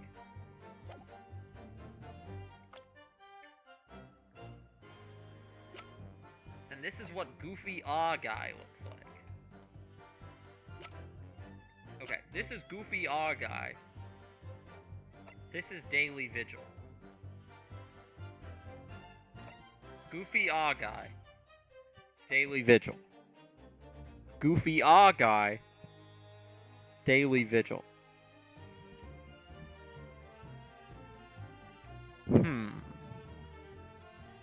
That's a bit suspicious. So could Hugh Boone also be a fake name? That's what I'm saying. I mean, it's cause what? The real question is, why was Inspector Gregson killed there in your room? Well, obviously, I've not the faintest idea. I mean, it's causing me no end of bother, to be honest. It seems to me that Mr. Gossip, sorry, Mr. Boone, would rather as little as known about his room as possible for some reason. Yes, it does come across that way.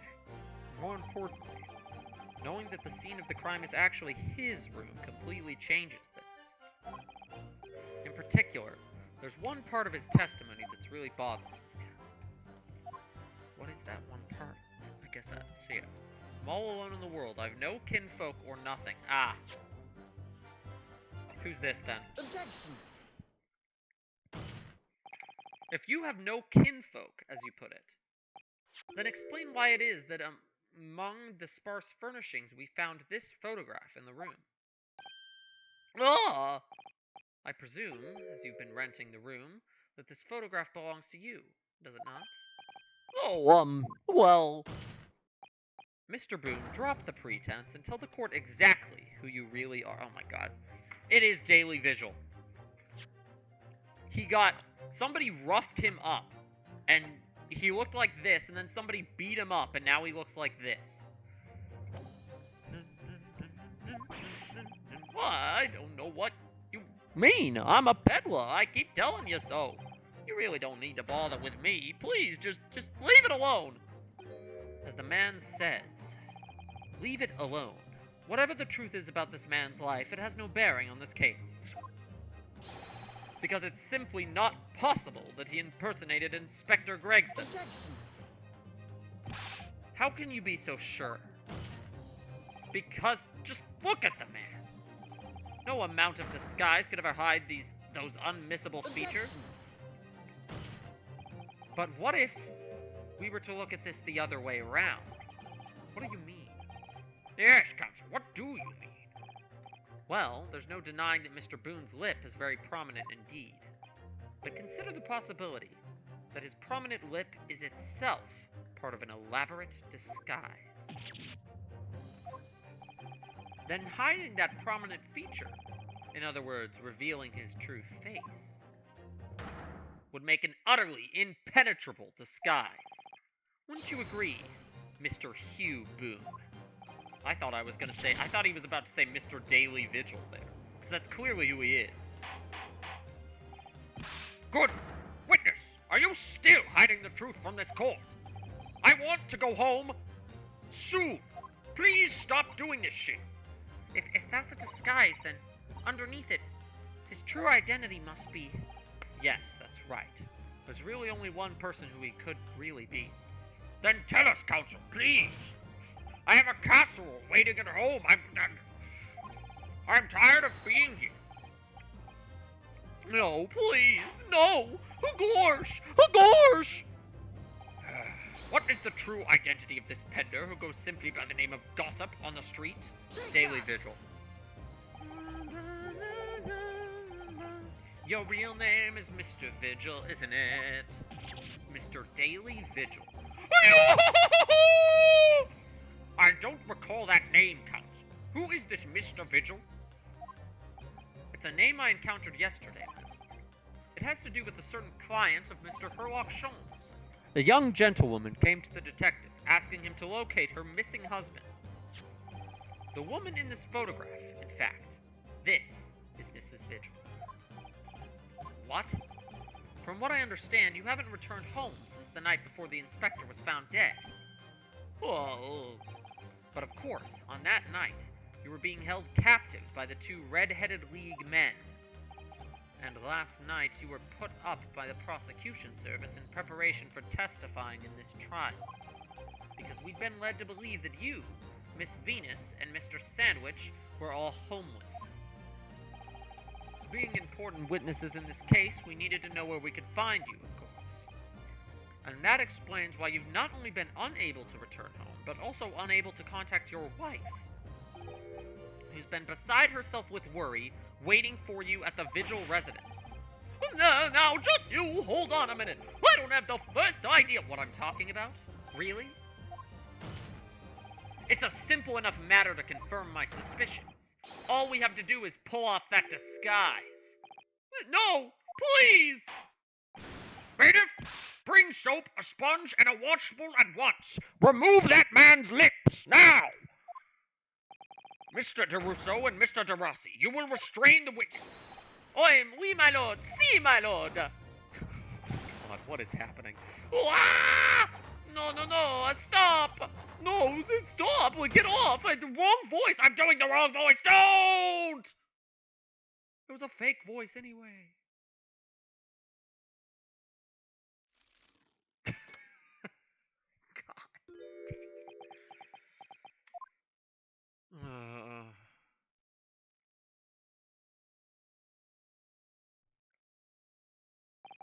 Well, we are now seeing your true features, I presume. Unless there's a third eye hidden somewhere. Bailiff, remove that man's pee-pee at once. Lift your head, sir, so the court can see your face.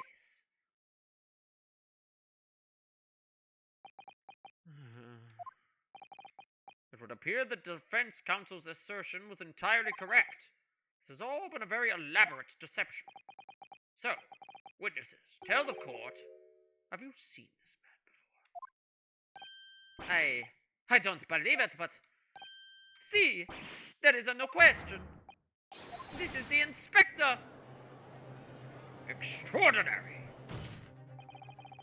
On the day of the red-headed gang enrollment, the man claiming to be Inspector Gregson who appeared before Mr. DeRusso and DeRossi in the park was you, disguised as the inspector. Or rather, was you posing as the inspector in no disguise at all. Mr. Vigil was formerly employed as the chief warder at Barclay Prison. The chief warder? Then your career had promise. Why, you would quite possibly have become the future governor of the prison. What on earth have you been doing peddling tittle-tattle on Fresno Street? Well, it's been 10 years since Mr. Vigil worked at the prison. 10 years.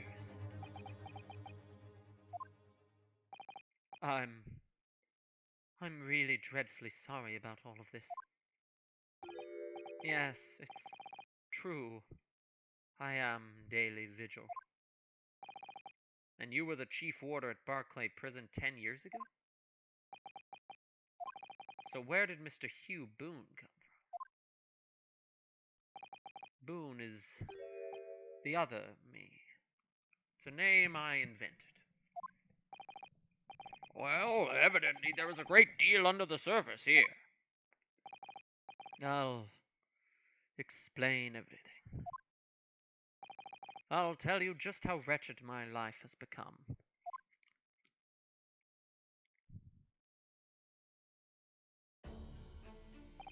As you say, it was 10 years ago now that my employment as Barclay's chief warder came to an end. Dum, dum, dum. This is a different song. Having left the prison service, I searched for some new occupation by which to earn a wage. But times were hard in London, and I found no suitable engagements at all. In desperation one day, I turned my hand to selling wares on Fresno Street. But your wife appears to know nothing of this. She still maintains that you were the chief warder at Barclay Prison. I was utterly determined that my wife should not know of my failings, which is why I've never told her. I opened an account at the bank under the name Boone, and I rented the cheapest room I could find on Fresno Street. The scene of the very crime we're investigating. Yes, that's right. Oh, special art for Goofy Von Boone Man. A place from which I could emerge every morning at 8 as a squalid peddler, and transform myself back every evening at 5 into a well-dressed man about town before returning home. So he had to rent a whole room to become a changing room. That quickly became my daily routine. I was puzzled by the lack of furniture in the room, but that explains it. But why on earth didn't you just tell us this in the first place? I have a wife, sir, and 2 sons, and without wishing to sound self-conceited, they regard me with some pride. I couldn't bring myself to disappoint them. So instead you decided to conceal your occupation from them? Yes. I've made such a terrible mess of everything. Still, one thing doesn't add up. No matter how many tidbits of information you could sell to passing gentlemen, even at 6p apiece, you couldn't hope to match the salary you must have commanded as chief warder at the prison. Very true. You've kept your family in comfort, despite 10 years of somewhat misbegotten employment. That was all thanks to Inspector Gregson. What? Inspector Gregson? What on earth? It was some years after I'd invented Boone and begun my other life as a street seller. He, the inspector, that is, recognized me one day. So how was he affording it before? Do you mean to say the victim was an acquaintance of yours? I knew him from my time working at the prison. When he saw what I'd become, he was deeply troubled for me and my family. And from that day forward, he visited me on Fresno Street with increasing regularity. Then one day, he asked me if I would carry out a secret assignment for him. A secret? What was it? I was to impersonate the inspector. What? What? Impersonate him? We always met in that little room so the inspector could brief me. Yeah, I figured that little room was being used for Gregson to, like, research stuff. Because the professor board and all that. Visit Orkseys tomorrow and take a statement from the proprietress. It was always something along those lines. Surveillance work, interviewing people. On those occasions, he would lend me his identification so people would believe who I was. My instructions were to make an impression, to let people know that Inspector Gregson had been at work. And for those services, he compensated me financially. A Scotland Yard inspector willingly relinquished his identification into your care with intent to deceive. That, as I'm sure I need not point out, is a very serious criminal offense. But why? What was the point of you impersonating him? I truthfully do not know. All I can say is that the inspector warned me on numerous occasions. Now remember, Vigil, I need your solemn word. So I was completely wrong about, like, oh, the killer took the ID and used it. This is the plot thickens constantly. We don't blab about this to anyone, alright? Ever. Even if, well, if I end up a croaker. But now we force the information out of him. In time, he started to bring papers with him to the room as well. It became something of a second office for him. So, in fact, the person who declared himself to be Inspector Gregson at the park on Lime Street was really... yes, it was me, acting on the inspector's orders. As usual, I removed my boon disguise, and then went as instructed to the park, armed with the inspector's identification. But this dude's running a lot of fake identities, bro. He's got the goofy peddler. He's got Gregson sometimes, but then Gregson is him. It never occurred to me that the bruise on my neck might give me away.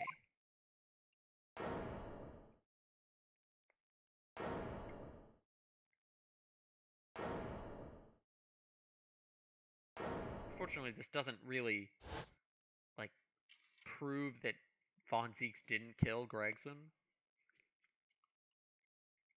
It kind of just explains what the room was and why Gregson was there.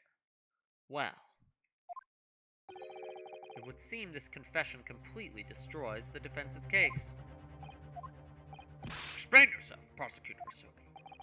My learned friend's assertion was as follows. The victim was killed at another location on the day... That was not my assertion. Maybe that was Rianosuke's, but mine was always that he was killed there. The victim was killed at another location on the day before his corpse was discovered. At the hands of these two red-headed League men when they imprisoned the inspector. But no! That can't be. Ah! After all, it wasn't the inspector who went to the park that day, it was me. Oh goodness. Finally, we have clarity. We had nothing to do with the murder of the inspector. And merci, Monsieur de la Défense, for proving it. Ah! Yeah, we've still got a lot to figure out, don't we? Order! Indeed, it would appear that we have reached a de facto conclusion of sorts. These witnesses had no involvement in the murder of the victim, as proven, somewhat ironically, by the defense. I hereby call an end to the cross-examination. I'm ready to go home and eat my casserole. It's getting cold. Oh, for God's sakes, what is it now?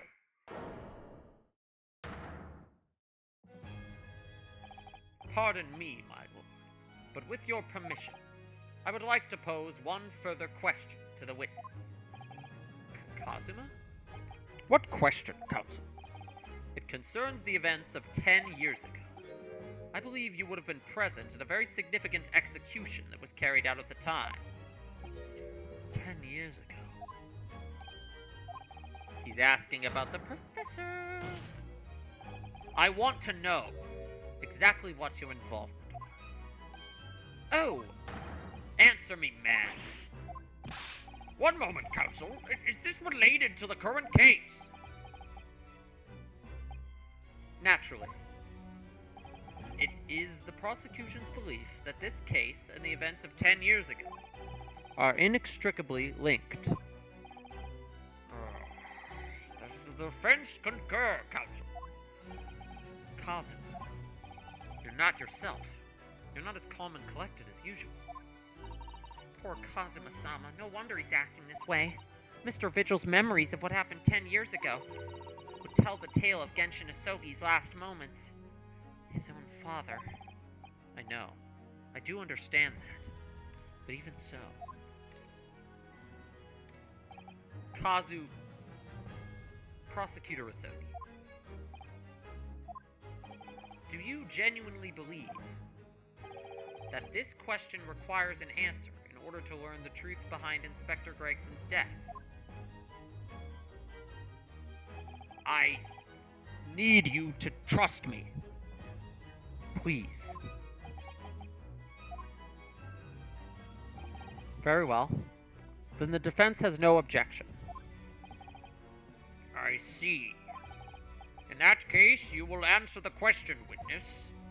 I don't know why I'm playing the judge as like, so I don't want to be here this time, but I guess because I don't have Von Zeeks to play that with, like I usually do. The truth is, I remember very little of that time.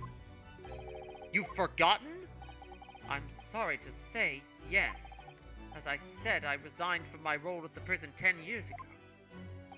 But for some peculiar reason, my memory of the events leading up to that moment is extremely hazy. Is he, like, fucking with us? What, like, how's his memory? Does that not strike you as strange, Mr. Naruhodo? 10 years is a long time, but to have forgotten the reason why he left such an important job? Yes, you're right. It is strange. And not only that, Mr. Vigil's claim contradicts what we already know. The human spirit is a fragile thing. It's broken all too easily. Which is why we have a tendency to wrap it up for protection. Sorry? The human spirit? I'm afraid I don't understand what you mean. When we experience pain and suffering that we feel unable to bear, we block it out, obliterate it from our memories, seal it away. But it never truly leaves us. If the seal is broken, the memories resurface. And when they do, that fragile spirit may finally be crushed. But I really don't. Kazuma-sama. But if it must be crushed, then so be it. Because the truth will not stay buried. It's coming out. One way or another.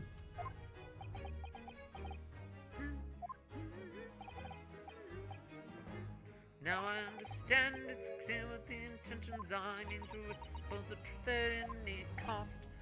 Perhaps if I pointed out the contradiction in what Mr. Vigil claimed earlier, might cause some crucial memories to return. But should I? Should I present the evidence or not? I'm going to do it. No idea how this is going to go, but this is a court of law, and I have a duty to pursue the truth. Mr. Vigil, take a look at this. This is the harsh reprimand, yeah, the thing that him getting fired, yeah. Just a few moments ago, you made the following statement. I resigned from my role at the prison 10 years ago. Ah, well, yes. In other words, you claim to have left the post of Chief Warder of your own volition.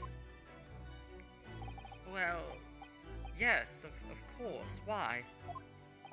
Tell me. Tell me why? Do you remember seeing this document before? No, I don't. This is a dismissal notice ordering the immediate termination of a prison staff member's employment. A dismissal notice. And the name on the notice is yours, Mr. Vigil. What? What? It's mine? So you didn't resign from the prison service at all. For some reason, you were dismissed as chief warder from Barclay. No, there's been some mistake, I'm sure. I'm sure I tendered my resignation. This dismissal notice is nonsense. Isn't it nonsense? If you were forcibly dismissed, there must have been good reason. Clearly, you did something. Creepy music. You must remember what you did. According to the few remaining records, the final execution that you supervised was on 17th of June, 10 years ago. How I got these records this fast, I don't know. And on that day, something very serious took place at Barclay Prison. The 17th of June? Was that the professor's execution? Professor? As you were the chief warder at the time, it stands to reason that you would have been present throughout the proceedings. Bro, this song, it does sound familiar. And yet, that execution never took place.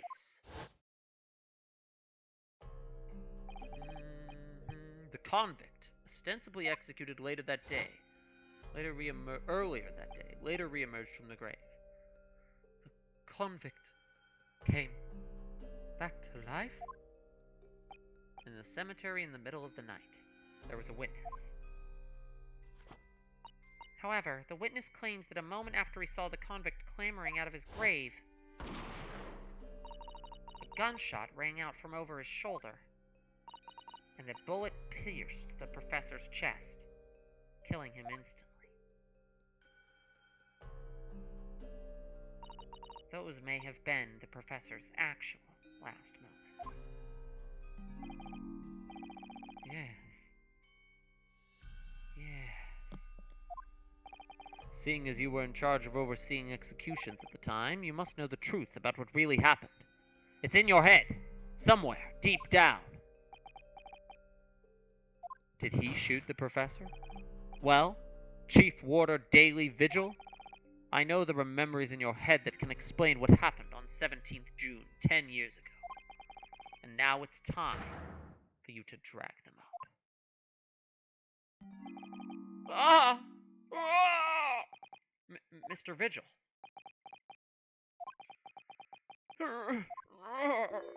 Yes, the whole prison.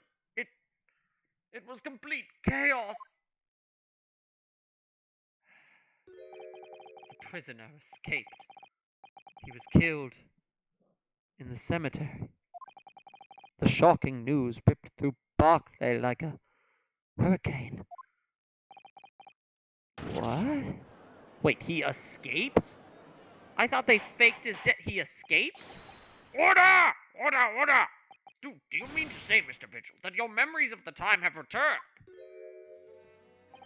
My head, it's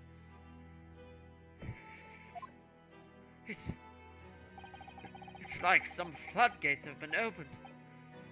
The images, the screams. Oh, my goodness. The papers.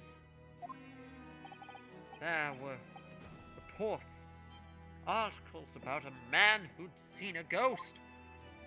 Yes, Enoch Drebber. But surely those reports were exaggerated. We established in the last case that they weren't.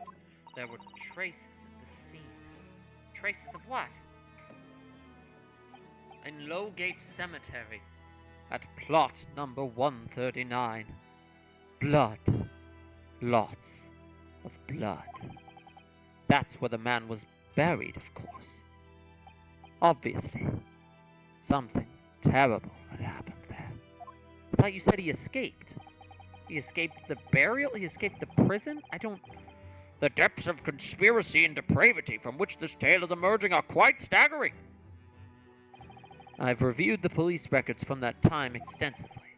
A thorough investigation was conducted by Scotland Yard to ascertain how the convict managed to escape in the first place. And the conclusion reached by the team was that a member of the prison staff must have been involved. Are you suggesting that a prison warder abetted the man's bid for freedom? Yes. Yes, and I was suspected of doing it, of using that mass murderous execution as a way to help him escape. You did what? I remember now. The horror of it all is coming back to me. One evening, a few days after the execution, some detectives came to the prison. I was called to the governor's office at the top of the watchtower.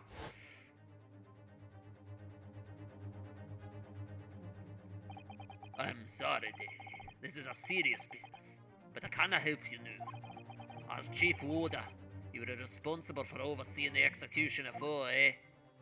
He's canonically Scottish. It seems the fellas at Scotland Yard want to have a few wee words with you about it. You better pack your things, laddie. It's with end in person. As soon as he told me that, my mind just went completely blank, and the next thing I knew, the professor, the most hated killer in our country's history, and I let him escape. I'm finished. My life is over. He jumped out the window? Ah!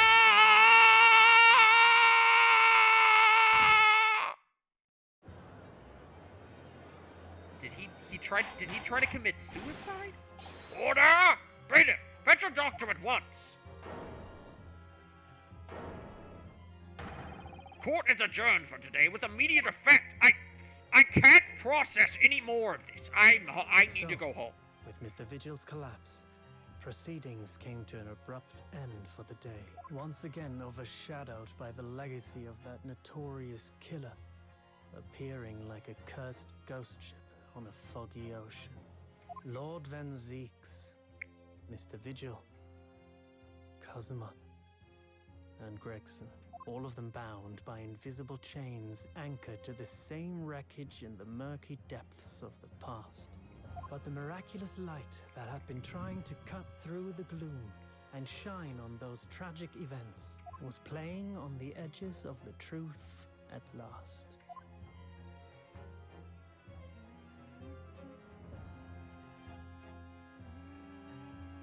To be continued.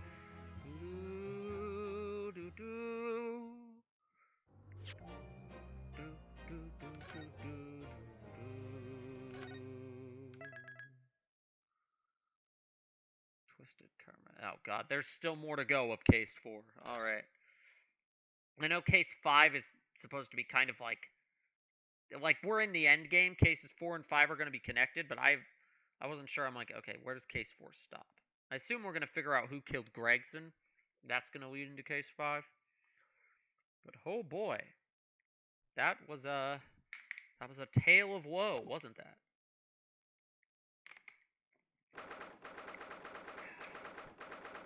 I'm gonna go a little bit longer, but I am going to cut stream very soon. 2nd November, 3:38 p.m. Sholmes' Suite. I still can't quite believe what just happened. I know.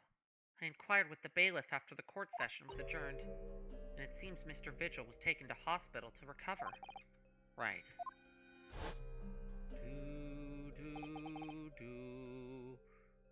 10 years ago now, Mr. Vigil. So he did attempt to commit suicide by jumping out of the window of the prison governor's office. But ever since then, he's completely blocked the memory of those events from his mind. Nobody knew his secret. Not his family, not even the man himself. But I forced it out into the open. Was it wrong of me to do that? Did I overstep the mark, I wonder? This, like, mysterious theme is so good. Bruno! Oh, Iris. You were miles away. Da, da, da, da. Now it's happy tea time. I brewed a fresh pot of soothing tea. You and Susie have had an exhausting day so far, haven't you? Oh. Thank you, Iris. How thoughtful of you. Do you happen to know where Mr. Sholmes is? Oh, no, I don't know. He just suddenly sprang to his feet and left. All he said was, "I must leave." I wonder if he's pursuing the mystery of Inspector Gregson's death. Well, you know what Hurley's always saying, don't you? There are mysteries in this world that should perhaps never be solved. For the construction of a solution comes only at the expense of the destruction of something else. What does that mean? He's talking about the Professor case. The old wounds, the old, locked away stories. He knows very well that when you open someone else's old wounds, you often open your own, too. But he just can't take his own advice and leave well enough alone. Solving mysteries is too important to him. That's so true. But that's what I like about Hurley, after all. So then, let's have tea, and I'll give you a hand. Oh, do you have time, Iris? Yes, I finished this month's manuscript at last, with barely a day to spare before the deadline. Oh, I'm so looking forward to it. A brand new story to read in the adventures of Sherlock Sholmes. You know, I always hide Hurley's violin in the days before I have a deadline. You do? Poor Mr. Sholmes. I'm sure that's very wise, Iris. How sensible of you. Now then, my dear fellow... You're not going to explain why? It's just... Okay, weird. Let's make a plan of action for our investigation. This morning's trial. So, how did it go in court this morning? Well, we still don't know the truth about what really happened, but one thing's increasingly clear. Lord Von Zieks definitely didn't do it. Oh, goody! Yes, that's right. We managed to uncover several new facts as well. Oh, really? And there was another development, too. Kazuma. Yes, it's quite clear now that Kazuma-sama is not himself. The way he's acting, it's almost as if he's possessed. I know. I mean, at the end of the proceedings earlier, it was like a bloodhound the way he was chasing down Mr. Vigil's forgotten past. He's not normally so mercilessly persistent. What's going on in his head, I wonder? I really need to sit down with Kazuma and try to understand what he's going through. The Reaper's innocence.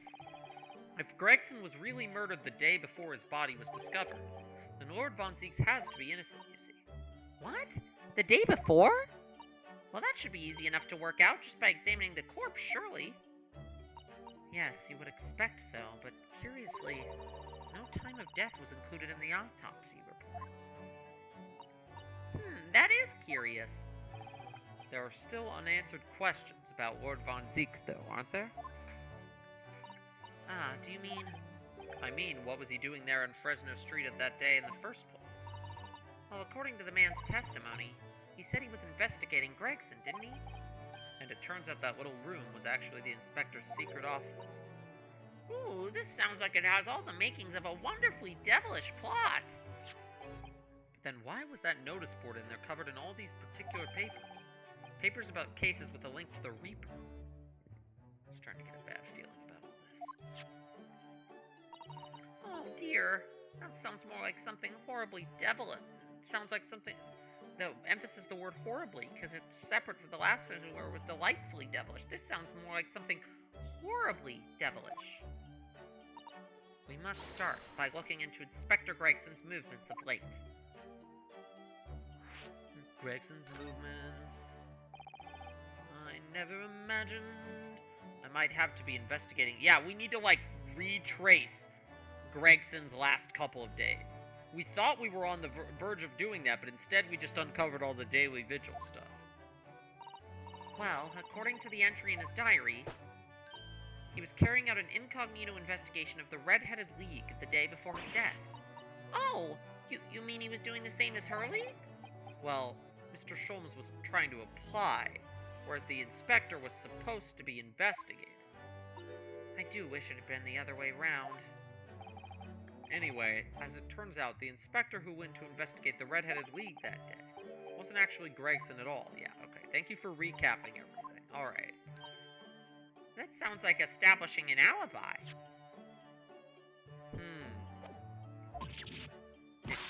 See, that's what I was thinking. I thought Goofy Man, or we didn't know he was Vigil at the time, was the killer trying to establish an alibi for, like, where Gregson was. But maybe it's actually Gregson trying to establish an alibi for where he is at certain times? Why would Gregson need an alibi? It would appear that the inspector had something to do that he wished to keep secret. I don't believe it. I always thought he was just a harmless lover of fish and chips.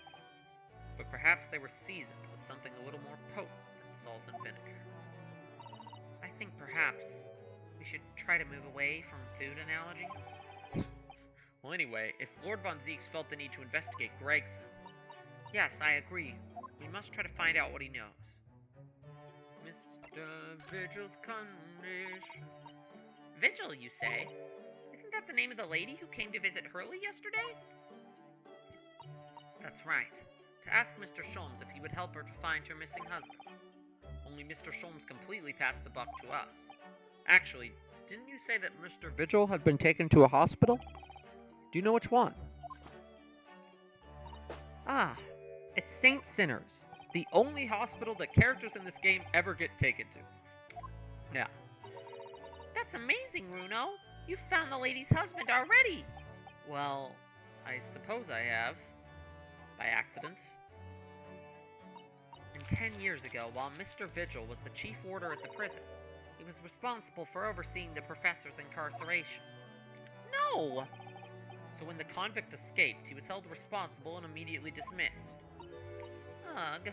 Sometimes I really don't want to grow up. I like that we're just recapping everything to Iris because she wasn't at the court. While he was ostensibly working as a peddler, he also had another secret job. He was paid to impersonate Gregson. To impersonate Gregsy? But why? I have absolutely no idea. This is a recap that if I had the restraint to stop at the chapter at the to be continued screen, I would have been recapping all of this at the beginning of the next stream. Now, there's several things to do. We need to talk to Von Zeeks about Gregson. We need to talk to Vigil at the hospital, and maybe we can talk to Cosima, too? Let us investigate, my dear fellows. Oh, Iris, you're even more enthusiastic than usual today. If anyone has anything to hide, my special Wilson shooting iron will soon set them straight. That water pistol? It's stuffed full of piping hot, extra special blendamine. Then I'm quite sure it will be very effective. I'd better be careful not to hide anything. Well, it feels a little strange that Mr. Sholmes is nowhere to be seen, but still. Let's go and see what we can find out. Yes! And I really should probably cut stream here, but I'm kind of addicted. Dun dun. I have work. I have to wake up for work in like 9 hours. Less than that, really. Hold on. So what are our moving options?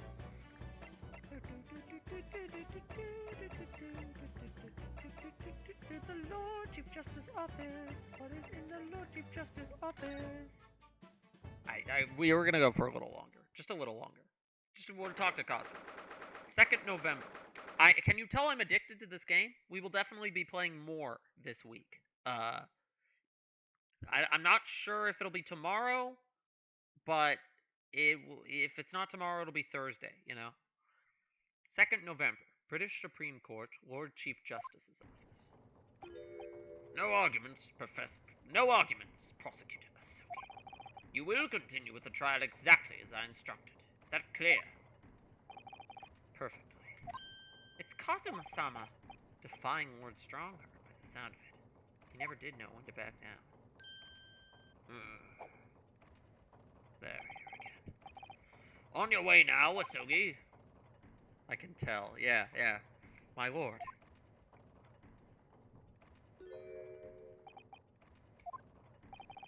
Cosmo.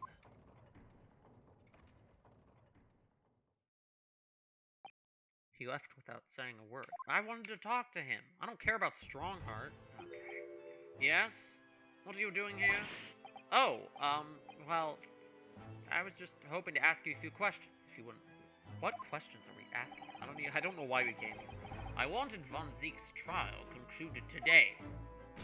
But Prosecutor Asogi's unwelcome inquiries are going to make it take longer than necessary. So he's mad that Asogi started asking about the professor stuff. He wanted the trial done quickly so he could do his forensic science symposium stuff. Unwelcome inquiries. As a result, I'm losing even more precious time. Currently 2 hours, 55 minutes, and 41 seconds. 42. 43. Then we must resolve everything before 3 hours have passed, Mr. Naruhodo. In a miraculous not even 5 minutes? Anyway, I can't let the man's obvious bad mood put me off. I need information. What information am I even trying to get from this guy? I don't know. The Reaper. Does Prosecutor Asogi believe that Lord Von Zeeks is the Reaper? I wouldn't know. You should be talking to him, not me. I don't care. I'm busy. I'm 57! It was 10 years ago, in that fateful closed trial, that Lord Von Zeeks made a name for himself among the judiciary.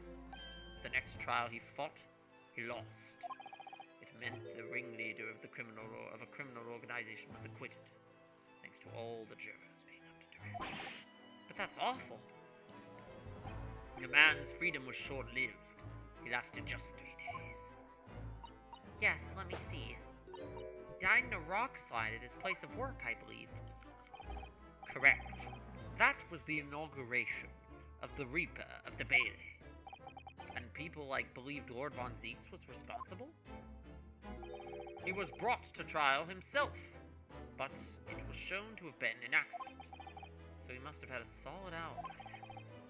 Nevertheless, the mysterious deaths continued. In total, 16 persons perished in unusual circumstances, ostensibly at the hand of the Reaper. That's a long run of coincidences. Well, the Reaper's true identity may well be revealed by this trial. And the impact that revelation would have on the British public cannot be understated. Is that why it's a closed trial? Precisely. God, I'm pricking my neck again. There we go, we're at the point in the stream where I go, ow, my neck hurts. This country hasn't seen a closed trial for 10 years. So the last one was the professors. The trial of Genshin Asogi. Correct. Actually, we heard that originally you were going to prosecute that trial yourself, Lord Strongheart. Von Zeeks entreated me to relinquish the prosecution to him, that he might avenge his brother's death. And here we are, 10 years later. With the son of the man Von Zeeks had condemned now looking to avenge his father's death in the same way. And who set him up to be in that position, to do that, huh, Strongheart? The trial of Genshin Impact. Yeah, that's the joke I made when his name is the impact of Genshin's trial. That's the better joke there. They do say that what goes around comes around. What goes around comes back around. However, it would seem that the new young prosecutor is harboring some ulterior motive as well. Kazuma is? I like my organization to run smoothly, in the exact manner that I prescribe. As with the giant clock in here, I won't tolerate a single cog being out of step with the others. Ah, so that's what all these gears are about in here. If the young man refuses to mesh with the other parts of my great machine, I will be forced to take steps. What? What do you mean? Not something with which you need to concern yourself. In any case, all your questions will be answered tomorrow. This guy is so suspicious. Every time I come here, he says something suspicious. Now, I shall have to ask you to excuse me. As of this moment, I've been delayed from attending my next meeting by precisely 3 hours. Oh my, that is a long time. Yes, it is, and I hold you entirely responsible, because every time there's a break in a case, you just come wandering in here to ask me random questions. Even though we miraculously managed to fit everything in not even 5 minutes? I wonder if you might agree to us, talking with Prosecutor Asogi? Discussions between the defense and the prosecution outside of the courtroom are generally frowned upon. However, I will make an exception in this case. Now go! You can find him in his office. Oh, thank you. Talk to Kazuma. Let's go to see him at once, Mr. Naruto. Try to talk to Kazuma.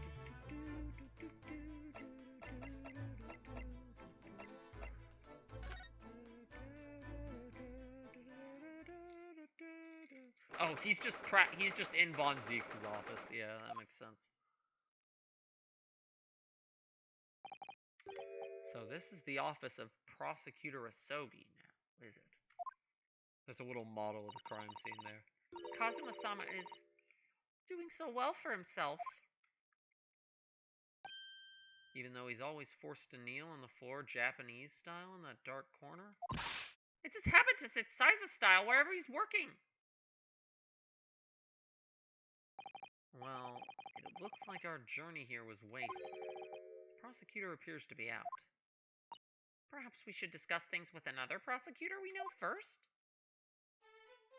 So, it wants us to go to the prison. Let's examine here. What is this? Oh, the crime scene. Let's see, what have we here? Mr. Naruhodo would be very underhand to glean information from Kazuma-sama's office while he's absent. We should wait until he's here before we start nosing around. Oh, of course, yes. She doesn't take any nonsense when it comes to Kazuma, does she?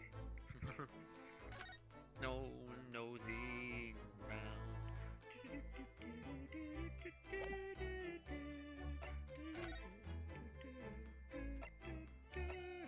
I guess we'll go talk to Von Zeeks then.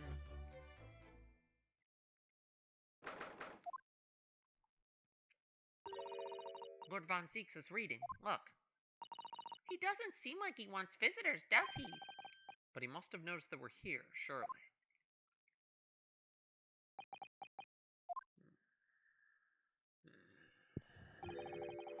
What do you Nipponese want? That's no way to greet the lawyer who's trying his hardest to prove your innocence, is it? Perhaps not. I apologize. So, what can I do for you, Mr. Naruto? He's using my name now, like regularly. Let's go. Well, the fog will lift over London for the first time in months tomorrow. This does feel very, very strange. I must say, I was impressed. Oh, well, thank you. Not by you, by your fellow Nipponese, your prosecutor friend. Oh, I see. Yes.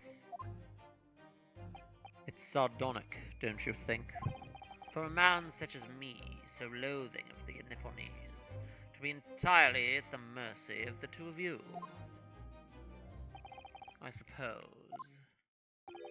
it's retribution for having played the part of the Reaper all these years. Played the part?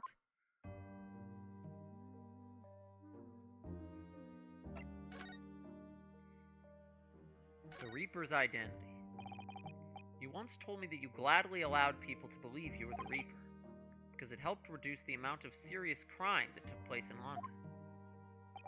If keeping quiet and playing the part benefits the cause I myself am committed to pursuing, then why would I choose to say anything? But the henchman of a criminal killed by the Reaper attacked you only the other day. That's right, I forgot about that. That was just the most recent of many attempts on your life, wasn't it? That was from, like, the last case. I forgot about that. Someone is clearly profiting from your silence about all this. Someone is using you. Believe me, ever since the Reaper first appeared, I've been doing my utmost to expose him. Or rather, expose the organization. Organization? It's a whole organization? It's inconceivable that all those accidents were orchestrated by one man. No, the Reaper always appears to have very accurate information about the accused in each case, which can only mean that somebody at Scotland Yard is involved. Someone at... You can't mean... It's taken me many years, but I finally identified the central figure in this Reaper organization. Tobias Gregson. Yeah, I'm like, if somebody at Scotland Yard is involved, Gregson has something he wants to keep secret that he's always like creating alibis for. It is a bit suspicious. No! Gregson, the Reaper? Gregson's secret. So, the reason you were investigating Gregson is because you intended to expose him as the Reaper? As I said, the Reaper of the Bailey is no single person. It's a highly secret organization with close ties to Scotland Yard. But there's no doubt that Gregson was a key member of that organization. I don't believe it. Are you saying that that he was behind all those awful criminals meeting their... Gregson didn't do the dirty work himself. Oh. He was the tactician. His job was to covertly investigate the marks and plot their assassinations. In order to do that without arousing suspicion, he regularly needed a firm alibi. Which is where Mr. Vigil came in, posing as the inspector. Vigil knows nothing of the Reaper, but the room he rents on Fresno Street was almost certainly the headquarters of the operation. Gregson would have met the assassin there for briefings. So we don't actually know who carried out the killings, then? Perhaps he was meeting an assassin who then killed him, and that's who actually killed Gregson, not Von Zieks. Actually, I do have a name. You... What? Well, if you can name the man, you have the true identity of the Reaper already, then. Or, if I can name the woman. Oh. She's a young woman by the name of Asa Shin. Asa Shin? Assassin. Asa Shin. God. Shin. Miss Asa Shin. The name of a terrifying... Wait, she's Asa Shin? The one who killed Wilson in the first case of the first game? She came to Japan posing as a visiting student and murdered Dr. John H. Wilson. Then... So that's why... Wait, that would make sense then why the Reaper hasn't killed anybody. Because she's dead. She got arrested in the first case of the first game, and then she died in the first case of this game. So, just when it seemed that diplomatic protection would help her escape Japan, the mysterious woman was herself murdered in a small summer beach hut. And that woman was actually the Reaper of the Bailey? Damn. All the threads are being connected, even ones off to the side like that. Mr. Naruhodo, this perhaps isn't the place to discuss... No, of course not. Can't mention it here. The fact that she killed Dr. John H. Wilson. Right, Iris doesn't know that her dad's dead. Huh? Why are you guys looking at each other weirdly? Asha Shin. I should let Father know at once. Yes, I agree. Asa Shin. Huh.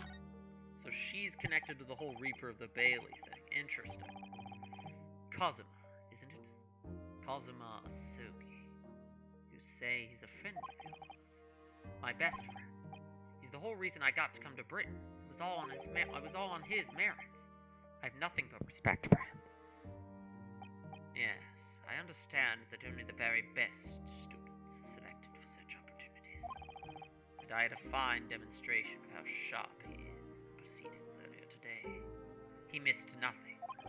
In fact, his flawless performance very much reminded me of his father, Genshin Asogi, the professor.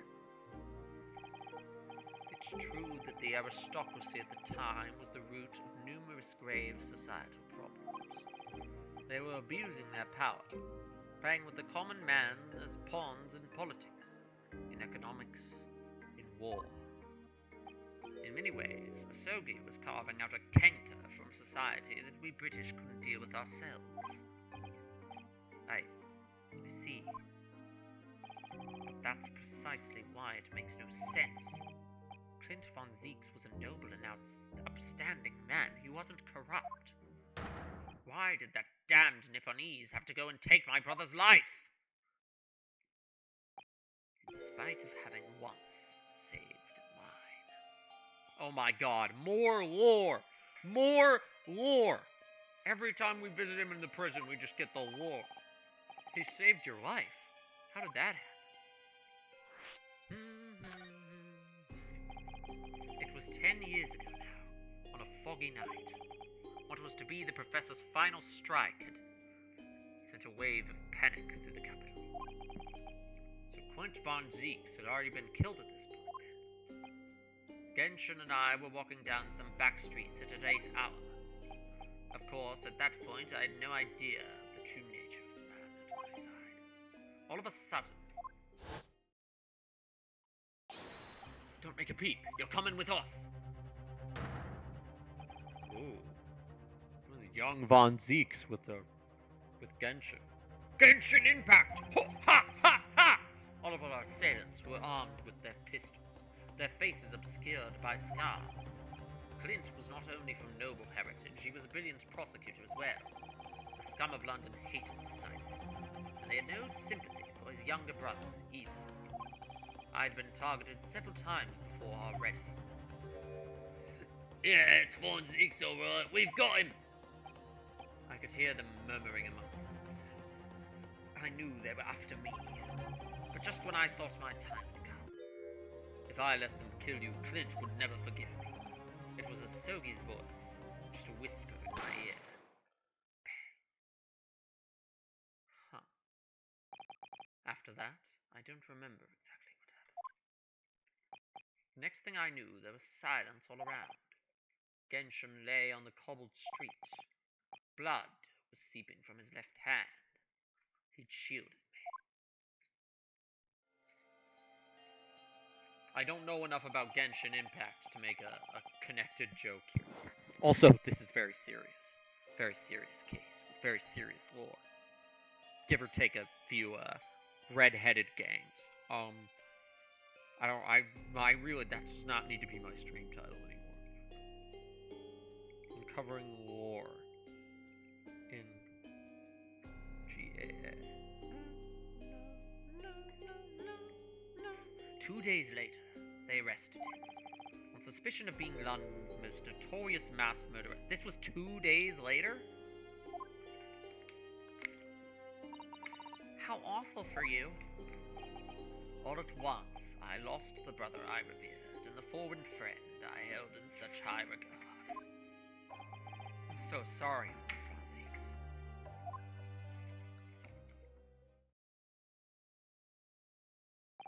That's the end of my miserable tale. I never thought I'd recount it to anyone.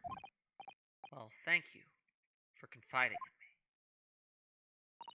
The Professor, the Reaper, and Inspector Gregson. I wonder just how intimately related they all are. I still can't quite believe that Gregson was essentially the Reaper, giving assassination orders to Giselle Brett. Mr. Naruhodo, let's go and inform my father. I'm sure our government will want to hear about this new information. Oh, that means I get to meet your daddy, Susie! Hooray! Yes, alright.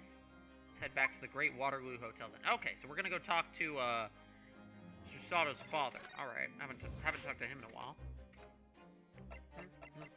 Great Waterloo Hotel.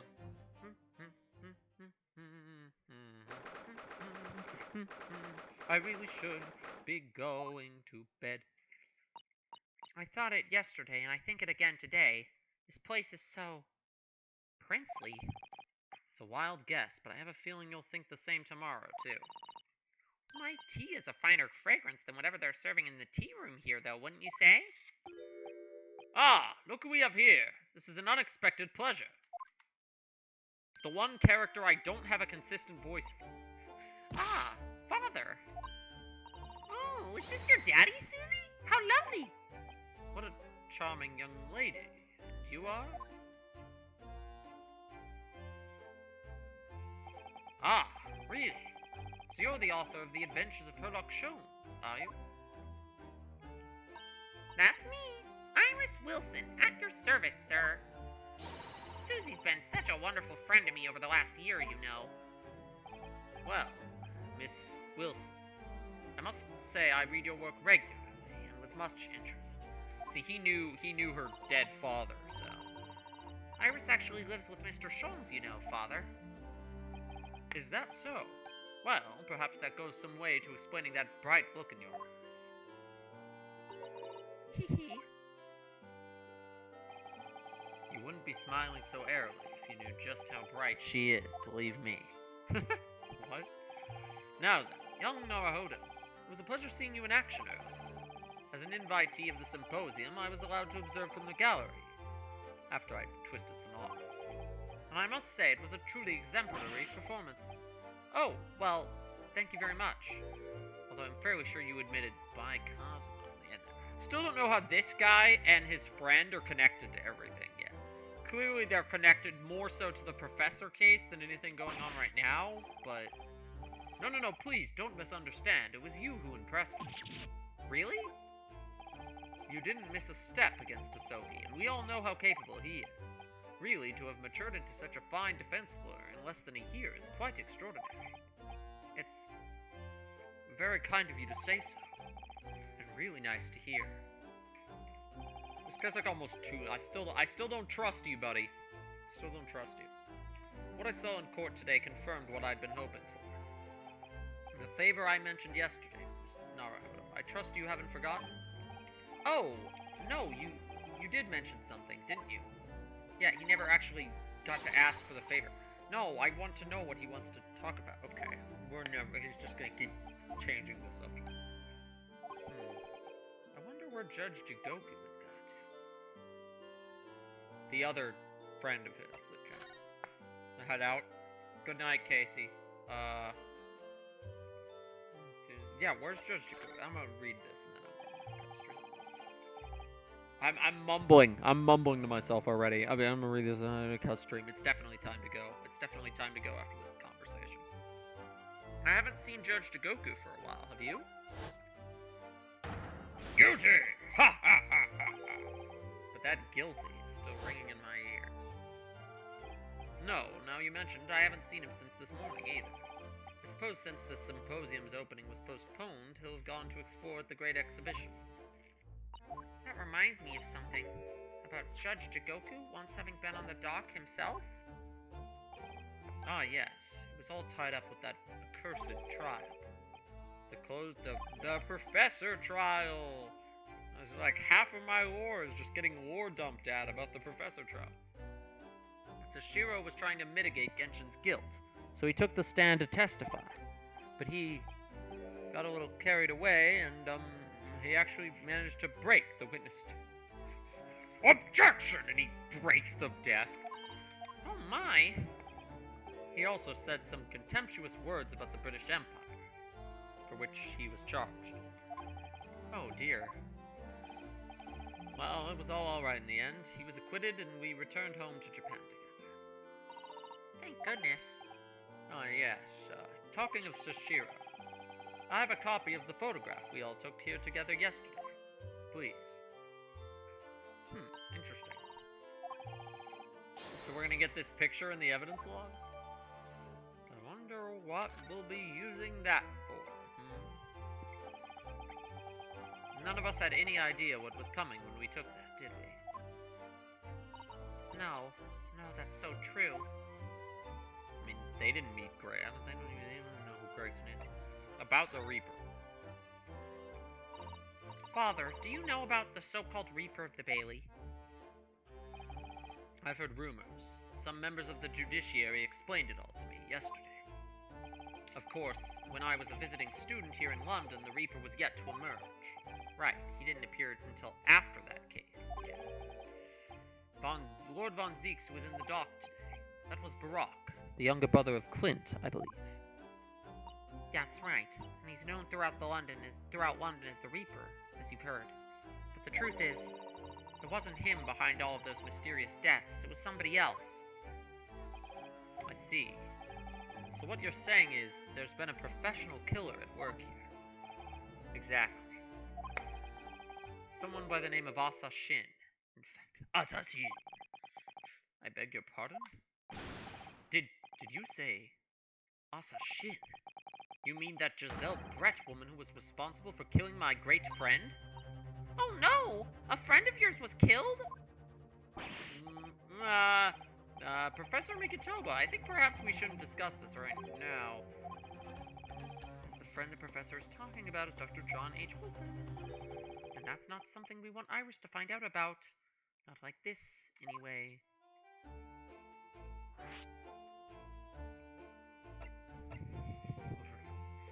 Why is it a text box option then, huh? Why is it a text box option? So, you mentioned a favor that you'd like to ask me. Let's change the subject. Well, this fateful trial that you're fighting, one way or another, it will be over before long. And when it is, I'd like you to accompany me back to Japan. You want me to do... What? Father, what's the meaning of this? Now, Susato, you should understand. You've seen how our courts work firsthand. Japan's judicial system is in its infancy, especially when it comes to defense. Oh, you mean... The Supreme Court of Judicature is in desperate need of a good defense lawyer.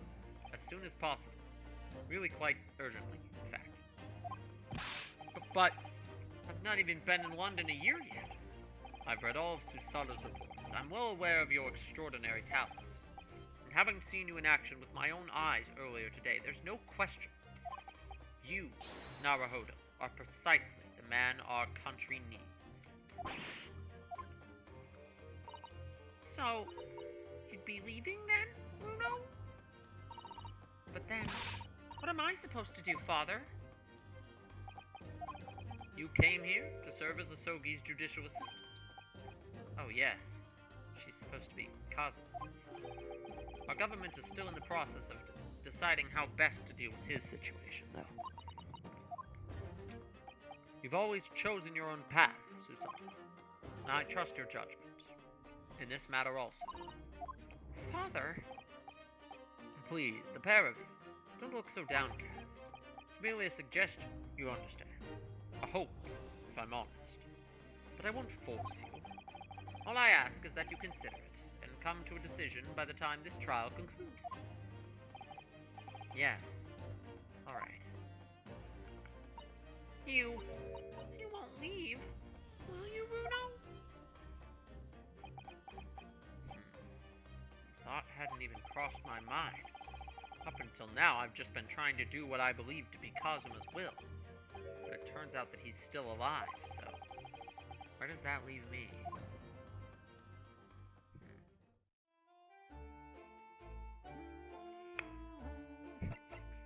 Should we talk about this with Iris here?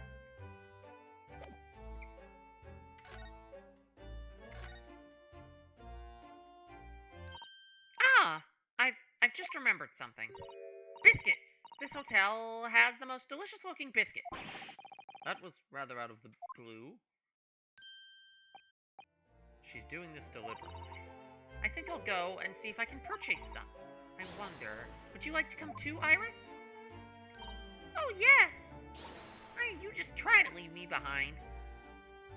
Alright, bye. Now we can talk about Dr. Wilson. So that young girl is called Iris Wilson, is she? Yes, that's right. And she's the author of all those adventure stories starring the great Detective Sholmes. But the name of the accredited author isn't Iris, is it? It's Dr. John H. Wilson. Yes, I know. It's the name of her father, you see. Her father? Dr. John H. Wilson. I was deeply indebted to the man for all the kindness he showed me during my time in London. That's why I was keen to reciprocate and invite him to the Imperial Yume University 4 years ago. But he was murdered last year by Giselle Brett. Why? Why would the hand of the Reaper stretch all the way to Japan? And why would John H. Wilson be killed by the hand of the Reaper? Like, that just makes the whole Reaper thing is even more, like, confusing. Iris knows nothing about that case, but it seems very likely that the victim, Dr. Wilson, was her father. Well, I can't say that we ever spoke about his family, so I don't know if he had a daughter or not. But I think I can say with some certainty that he was never the great detective's partner. Really? The Sherlock Watson pair-up? He wasn't? It could have been another Dr. Wilson? Well, John and Wilson are both common names, after all.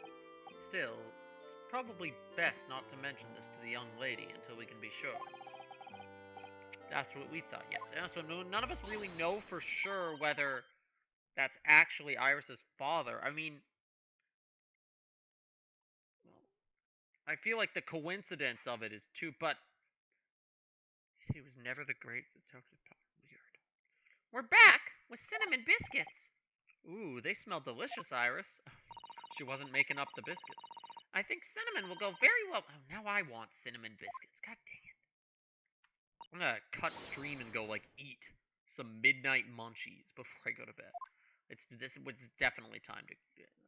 I went, like, 40 minutes longer than I really probably should have. I need to telegram government ministers and the Japanese police with this information about Asa Shin. Of course, Father. Thank you. I look forward to the next month's installment, Mrs. Wilson.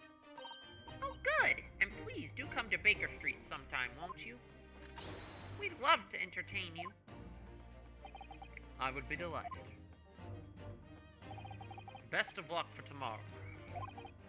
And give my suggestion your full consideration, won't you?